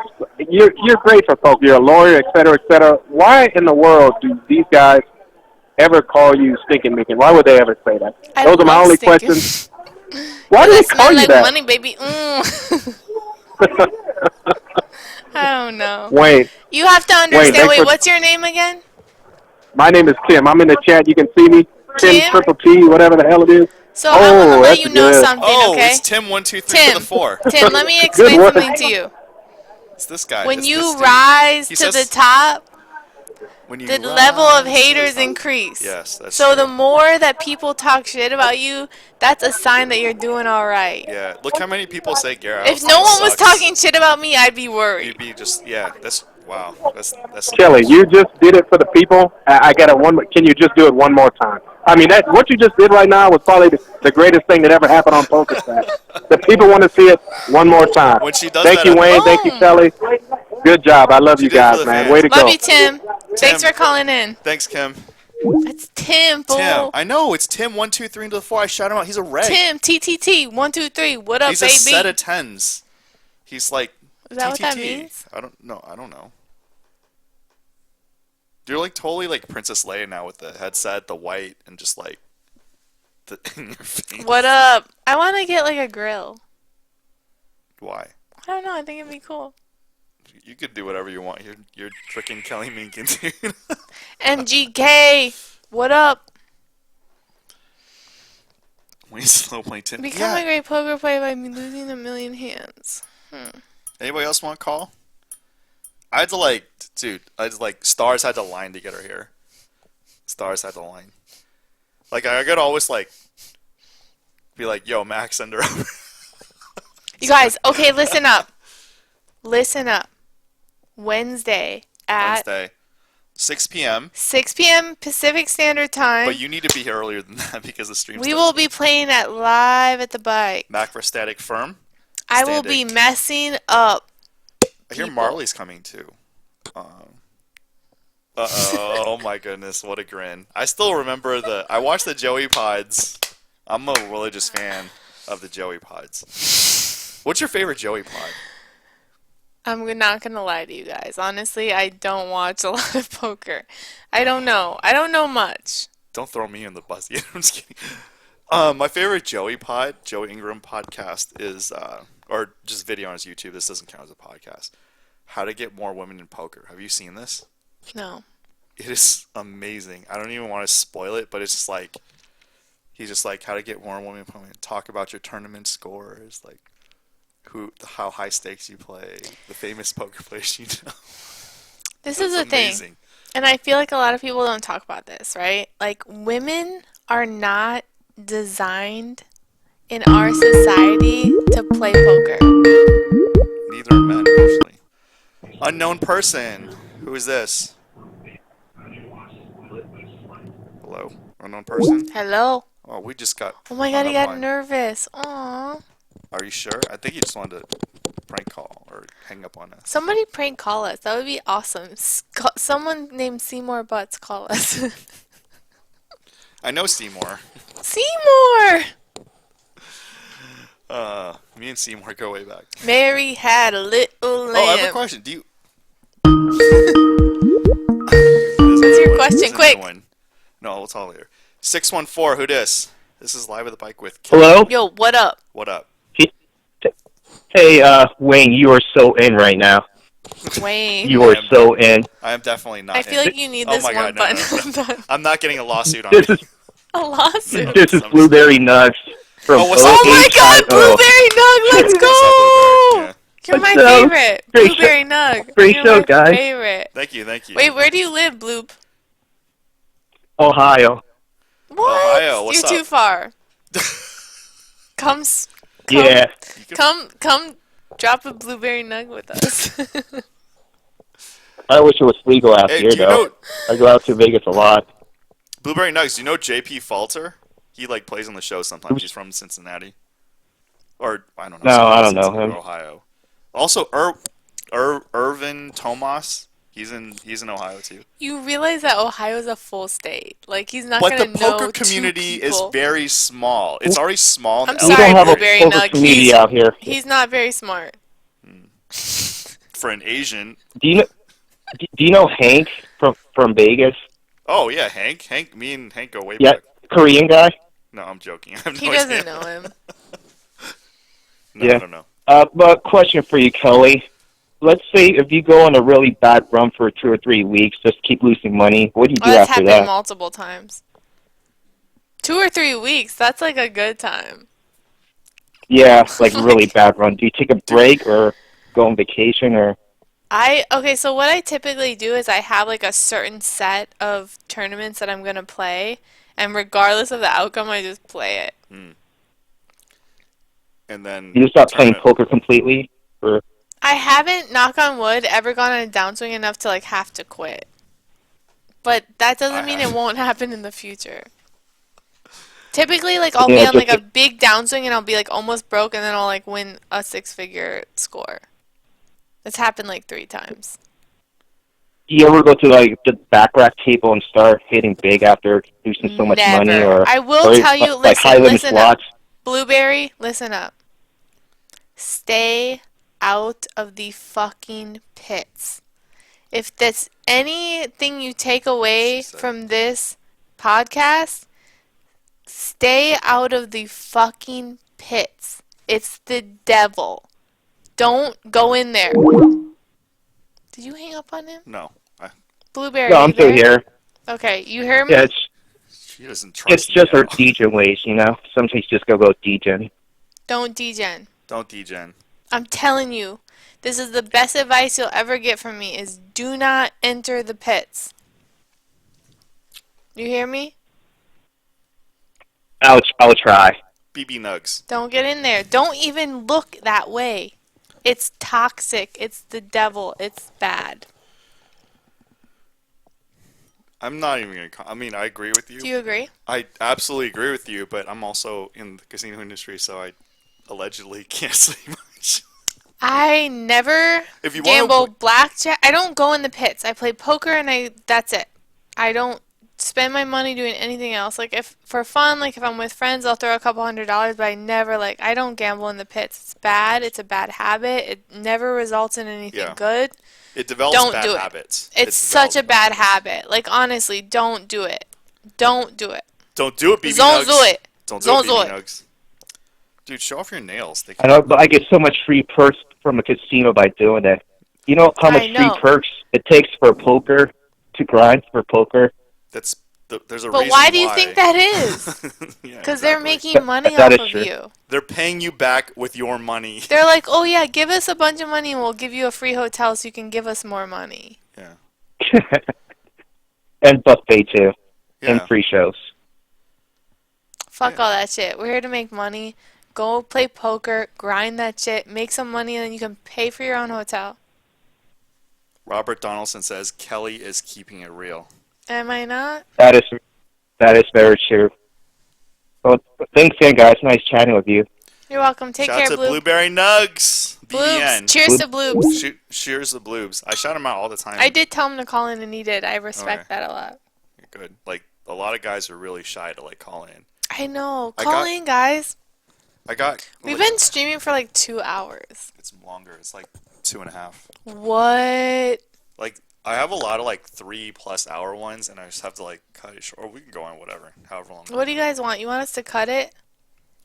Scratch offs. out. Don't do scratch offs. You guys don't gamble. If you want to play, It's like get an adrenaline rush, play poker. Just bluff a hand. it's a skill game. Okay. This person called before. 626. Who's this? 765. Call back later. 626. Yo, Wayne. What's up? Represent What's up, Big Al? Oh, Big Al. You know Big Al. What's up, buddy? Oh, Big Al! What's up, Kelly? Where are you at? I just got off the rotor now. Wanted to Why wait are till you I got not the at rotor the for fun, bike? guys. I will be there Thursday for the PLO show. Where's Mamacita Poker? That's my girl. Where's Mamacita Poker? Yeah. Mamacita is in Venezuela. What? Yeah, she's out traveling, having a good time, enjoying life. The way she should. Okay. How you guys doing tonight? We're good. We're good now that you called. Oh, yeah? Oh, yeah. That's what I'm talking about. How we do it? Kelly, when did you come play PLO on the show with me? Boo, I don't play PLO. You gotta teach me first. That's why. You need to come play. Come play PLO I need for a a starter small stake. pack. A PLO starter pack. The best way for you to learn PLO is to come play on the show with us. No, best way for you to learn PLO, come on the show and play small with us, like 5-5. Okay, play done. small, have a good time. Buy me in and have I'll a good play. time. Small. You can, Done. you can Look, take I'll buy all you my, in. I'll give you your first bullet. I'll buy your first Okay. bullet. And you can have all, you can have all my profits. I'll just play for fun. Well, there won't be any profit because you're not going to win. I will win. You're tripping, boo. Oh. You're tripping, boo. I'm just being realistic here. Come on. Come on now. I will tell you that I played PLO a couple times, and the couple times I played, I've won. Oh, okay, then I feel more confident. I'm more Seriously, I confident know then. a little bit. I know a little bit. I just don't know like the percentages and stuff. Tell me a hand. I'll probably Yeah, you'll get that. You'll I get flopped that. a set of queens and I just bet ripped and he called and it was like a really bad play. I don't remember what the board was, but like a lot of hands beat me and like I won. So then, And then I Did just you really? I snap quit because everyone was like that was so bad. Like I don't know how you got called and then I just quit up like 3,000 and then I never played again. See, there you go. You have an inner PLO inside you. Big Now you L, got to expand it buy out. me and I'll play honestly and I'll give you my Done. profits. Done. You're in. On the next show, Done. Wayne, make it happen. Get the PLO on the schedule, and I will book Kelly on the show. We'll have tons of fans watching you. You want to play against Dylan Weissman on March 4th and 5th? He's Sure. on Upswing Poker. Boom, boom, boom. I'm on Big Al's team. There you go. I brought There we Big go. Al to Brazilian barbecue. Oh my god, what the hell? Am I like Brazilian chopped liver? barbecue? All he does is buy me a bottle of wine and no food. We're gonna get Wayne, nachos come out. on, man. You gotta feed Kelly. You gotta feed her. She wants you to be happy. I know. Exactly. Big Al, I'll take care of it. Relax. Big Al, where are you at? You're my boy. Wayne sucks compared to you. I'm in North Hollywood right now at the game, so. I'll take it. Otherwise, I'd be there. All right, hurry up. Hurry. All right, then. Well, hey, Come Wednesday. I just want to call to say hi because Kelly, honestly, meeting you at the World Series of Poker this past summer was a highlight of my summer because I'm so such a big fan of sweet, yours. Al. So, like, meeting you in person, like, made my series. Even though I only cashed 3 out of 16 events, meeting you made all that go away. So, it was a pleasure. And, like I said, big fan of yours, and I hope to play with you someday soon and get you on the PLO. Love you, Al. I'll be on PLO whenever you want. The great game of Pot Limit Omaha. Pop. There we go. We'll make it happen. All right, guys, you have a good night, and I'll talk to you guys later. Take care, Al. You too. All right, bye-bye. All right, there was another caller. Call back.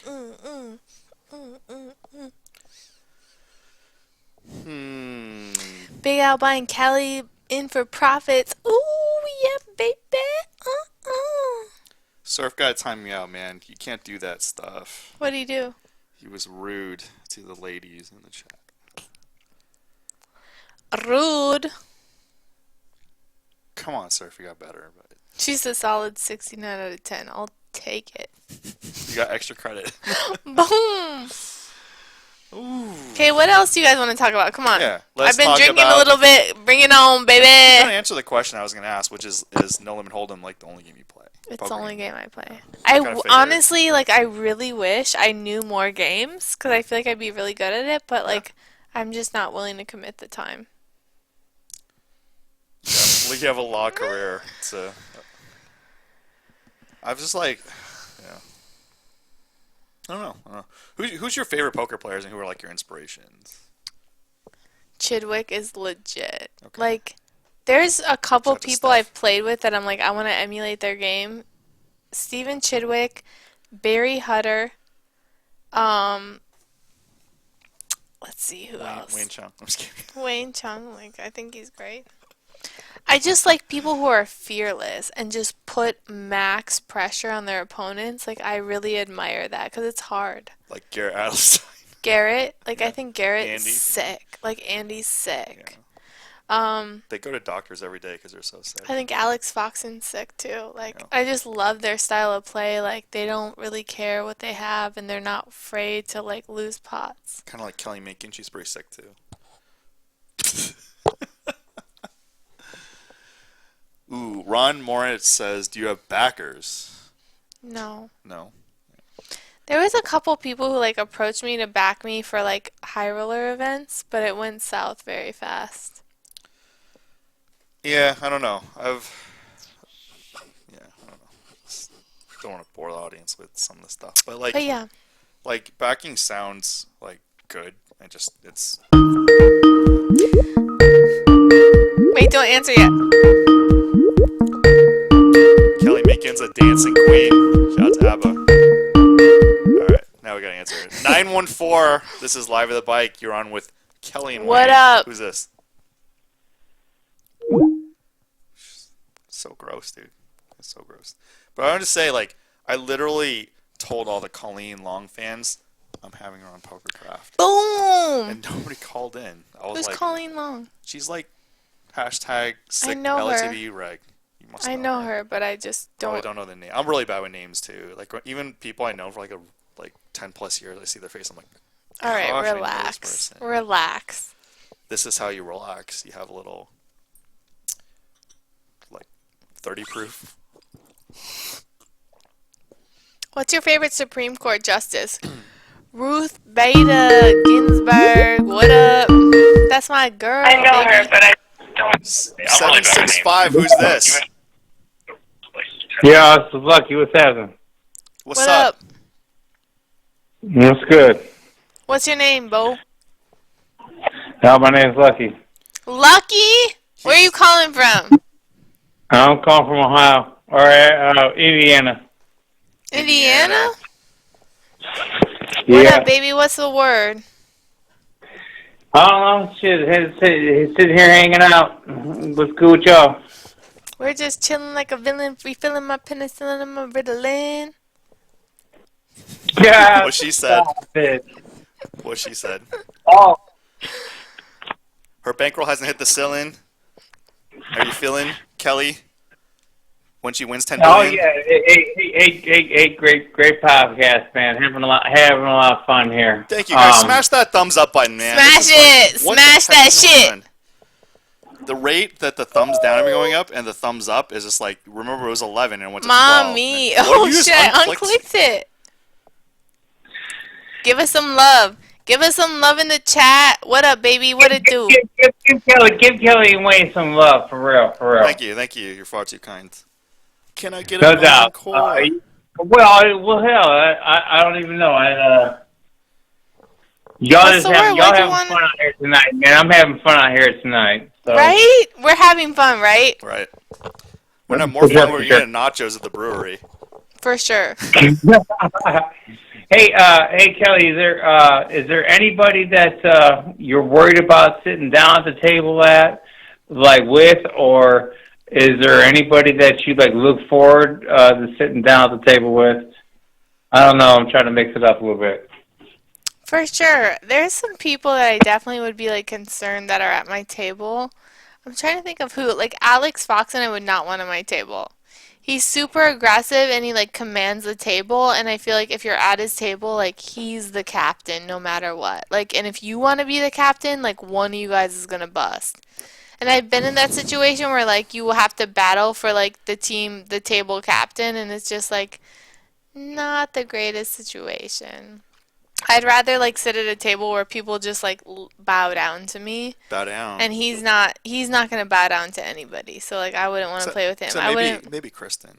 He might bow down to Kristen. All right. Maybe. So along those lines, with not saying any names or whatever, is there somebody that you sit down at the table with and fuck it, dude, I'm gonna crush this guy, or you already know him or already have owned him so many spots. You know what I mean? I don't want to run anybody over, but you know what I mean? For sure. I mean, there's definitely people where I feel once you get an idea that they know that they are intimidated by you, you can take max advantage of that. So anytime I sit at a table where they're oh my god, I'm scared, or you see someone that's folding the small blind to you every orbit, when it folds to them, you can fuck them up. That's how I feel. All right. So is there somebody that's kind of your fucking your worst enemy type thing? You know what I mean? Is there somebody that you're sitting down at the table we're gonna have to fucking fight for this position? You know? Yeah, for sure. There's been I'll tell you this situation where I played the party poker main event in the Bahamas, and there was this Euro. I don't even know his name, but he was just raising and three betting every pot, and finally I took a stance against him, and I raised ace deuce offsuit, and he three bet, and I four bet, and I just bet ripped into, and he had pocket kings, and I was just fuck, I feel like an idiot. But sometimes you have to take a stance against those guys, and you have to take the possibility that on occasion they will have the hand that is gonna They're beat representing? you. Yeah. And that's okay. Why are you acting so weird? I call out the nuts. Oh, that's why you're acting so weird. Oh, you have pocket Too real. kings. Cool. I have 3 outs. Yeah, I pushed king sixes and they just hit quads a few minutes ago, but it is what it is. Hey, I appreciate you, and yeah, I love your podcast so far, and I appreciate you staying so real. And Wayne, you're always cool, and I hope you guys have a great night. Thank you. All right, Cheers. take care. Thanks for calling in, bud. Yeah, no doubt. Peace out. Peace. They only say I'm cool to be polite. They're Wayne, you're cool or whatever. You're no, seriously, when PokerSasha here or other people here, they're all just oh my god, they take a photo with the other person and hey Wayne, I know who you are too. It's and see Kelly's texting any heart and stuff. Hey, we've been streaming for 3 hours. I know. Actually, we haven't hit the 3 hour. My record's actually 3 hours, so I don't know if you want to break that record. We got like 15 Should we break the record? Chat, get Chat, in press there. 1 if you want us to break the record 3 hour, but those 3 hour ones are really good. It's like Jay Rosencrantz in the mix, and that's really no phone calls too. 734. This is live at the 734. What it do? What it is? What up? What up? What up? Who dis? This is Joe. This is Joe. Joe, baby in the chat. What up? How's your mom? Not much. Joe, Just chilling. I'm studying for finals right now, but need to take a break real quick. Finals? So.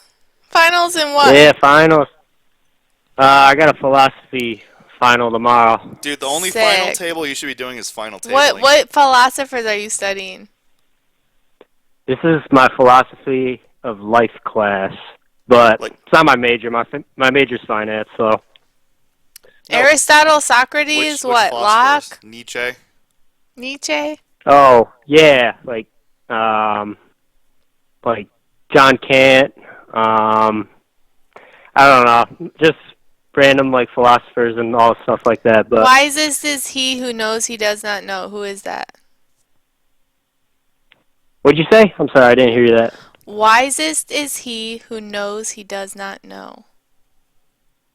I don't even know who that is. Socrates. Come on, bruh. No, I'm sorry. I'm sorry. I'm just kidding. I'm helping you for your test. Yeah. Wisest is he who knows he does not know. That's one of my favorite quotes, is by Socrates. Okay. All right. Cool. But my question is, what made you get into poker? And yeah, I'll just start with that question. I have one more question after that. What made me get into poker? Well, I started playing poker and I realized that I was naturally inclined to be better than everybody else. And if that isn't true, that I was under the delusion that that was true. So I continued to play, knowing that I was better than the average player. She was sicker than your average. Sicker than your average. Okay. Okay, cool. What's your next question? Are you still like picking up cases? Or are you still practicing law? Or are you just playing committed full time now? Yeah, so I'm working with the Verstandig law firm. Shout out to Matt. And we do a lot of gaming law, contracts, mergers and acquisitions. It's definitely outside of the law that I practiced prior to working with Verstandig. And it's been a really great journey learning new areas of law from someone who is very strategically inclined to be outside of the box and successful in what he does. So it's been a really great transition for me. Oh, that's good. Like to hear that. Yeah, that's all I got to say. I've been enjoying the stream, and I hope you guys have a great night. All right, thank you. Thanks for calling in, bud. Yeah. Take care. Yeah, no problem. Good luck Yeah, in you your too. studies. We need like 10 more minutes to break the other record, but that one's not even aired. And actually, Sean Snyder's might be really long too. You have Jay Rosencrantz, who did the micros, 2 months to 2 million. He's got a Y Combinator company called Figments. Slotaholic, are you drunk? I highly doubt that. This is Kelly Minkin. Alright, guys. 714, you're on live at the bike. Who's this? Hey, what's up, guys? What's up? Who this? What's going on? Long time viewer, first time caller. Wayne, I like the things you say. Thank you. I got a Kelly. Hey, what's your name? What's your name? Milan, Elon? like the city in Europe. Where are you from? No, it's Milan. Milan. I'm local. I'm in Anaheim. Hell yeah, baby. Are you going to watch the dude. Live at the Bike on Wednesday? Yeah, I watch you guys all the fucking time. I'm totally like a creeper in the chat. Never say anything. And I was like, you know what? Let's just step out of the comfort zone. Fuck it. I love I almost it. thought about I pranking you love guys. it. I was love like, I'm just gonna call and ask for an extra large pizza. I was like, let me just troll them. But I actually had a couple of questions that I wanted to run by you guys. You, Kelly, and Wayne. What's the most degenerate thing that you guys have seen? Like that you saw and you were like, wow, this I don't even want to say mine. this guy needs help. I don't even want to say mine. You go ahead. What do you mean you don't want to say yours?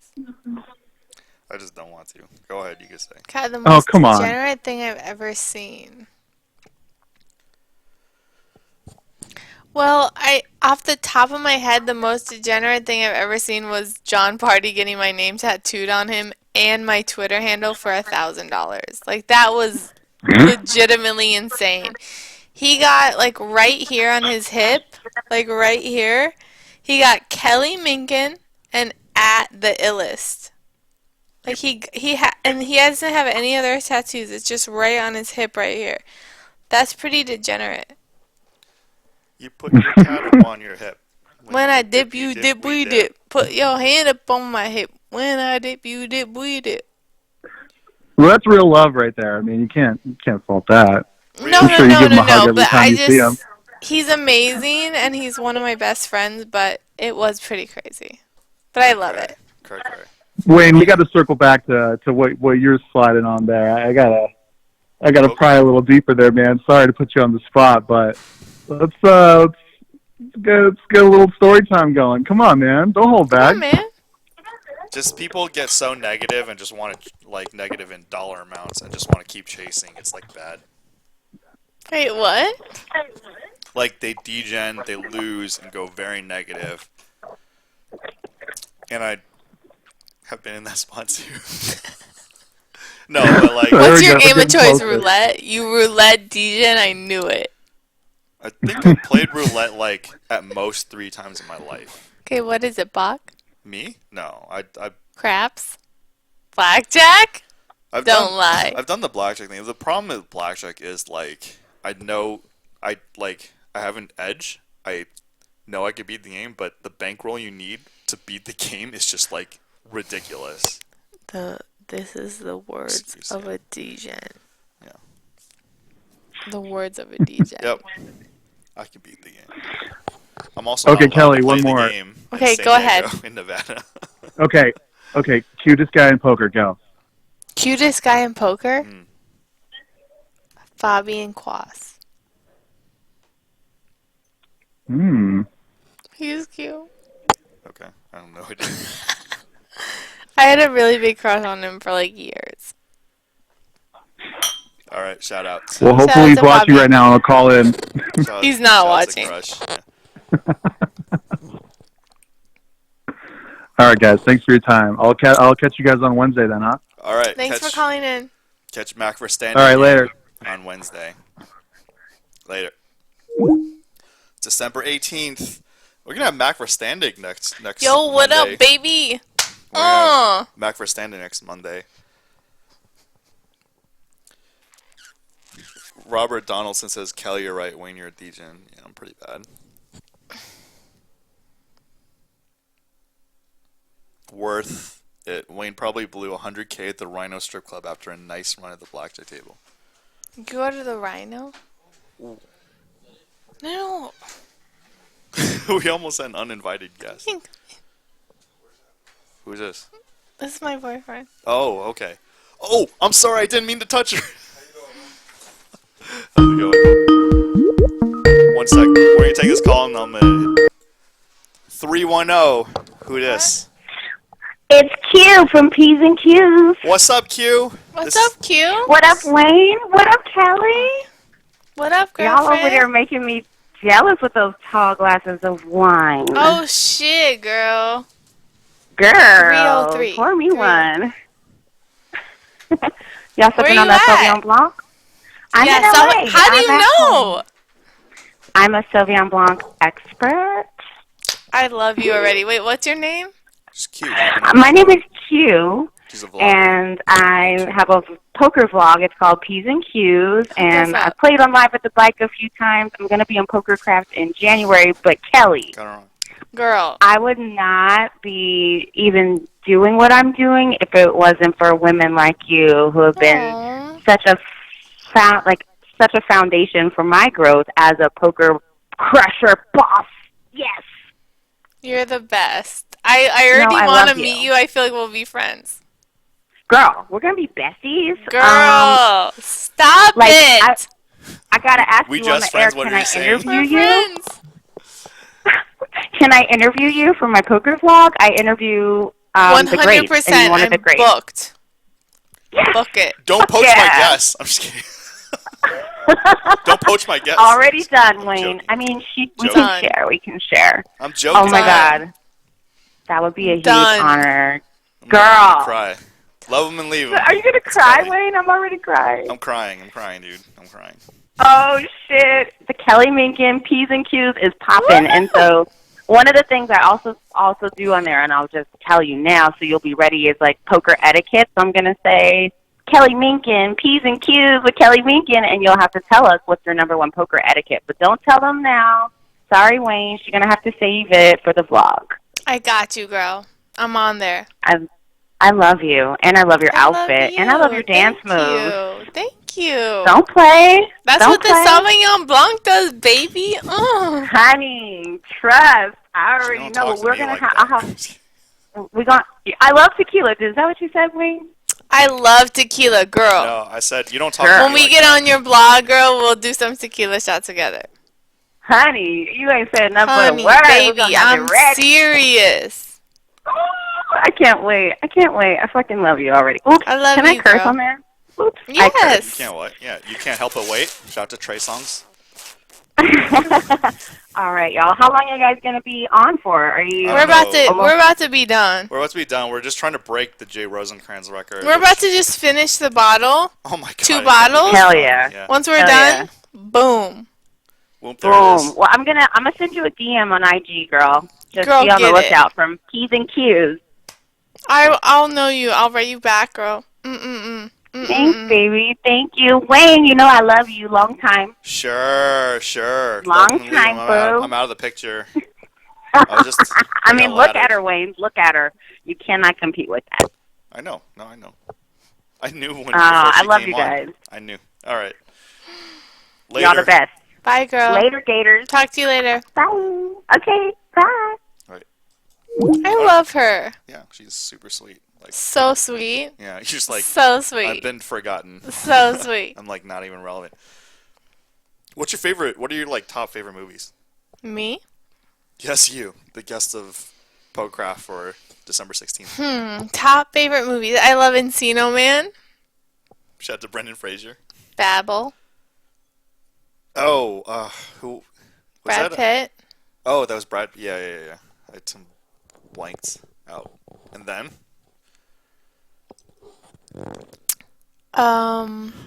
7 pounds. Will Smith. Oh yeah. Man on Fire. Denzel. Denzel. Okay. Pan's Labyrinth. I know the movie. It's the director who did like Hellboy. I don't know. I like intriguing shit. Unique. Oh, The Cell with Jennifer Lopez. Love it. I don't know that one.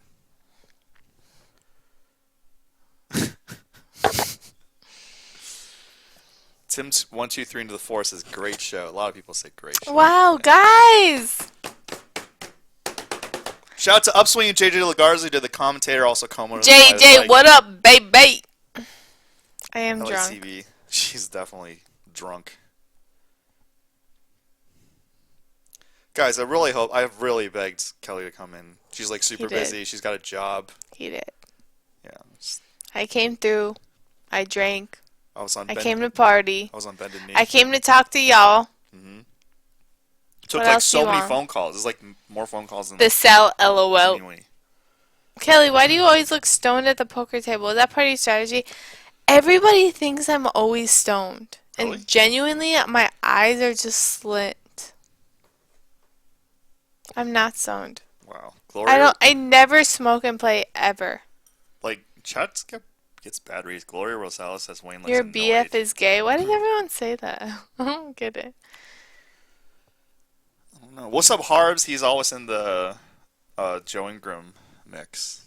Harbs and Who? Harbs, this dude. HARBZ. He's in the Joe Ingram mix. I don't know him, but he's like super nice guy and just Okay, guys, we have 5 minutes left. Ask away. acts away. We're gonna end it at 9:05 p.m. We're gonna get some nachos. Kelly, do you do swaps? Yes, occasionally I do swaps. Sid thinks Wayne, you have to have her on again. She's gonna be playing on Wednesday, but the thing is, She's happy with a number one for T-Bell, 100%. If you got me a number one from Taco Bell with no lettuce, no tomato.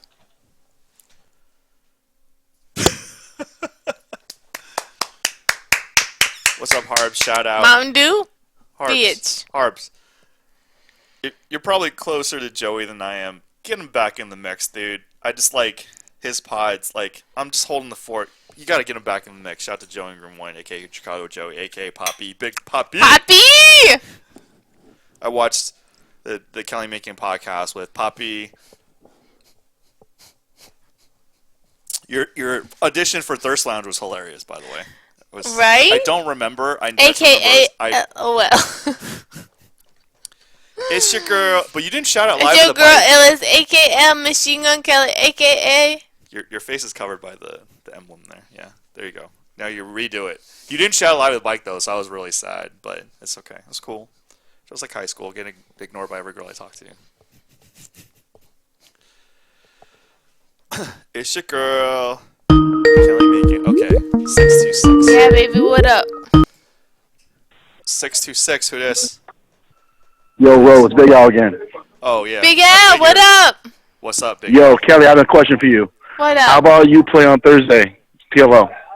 There's a game on Thursday. Are you gonna buy me in? The great game of Pot Lemon Omaha. Done. Done. Done. All right, Big Al. You want to be? You're in for sure Thursday? I'm in. All right, cool. All right, sounds good. I will get you on the show. You're in. Thanks so much. All right, love you. Bye. All right, see you. Bye. That was fast.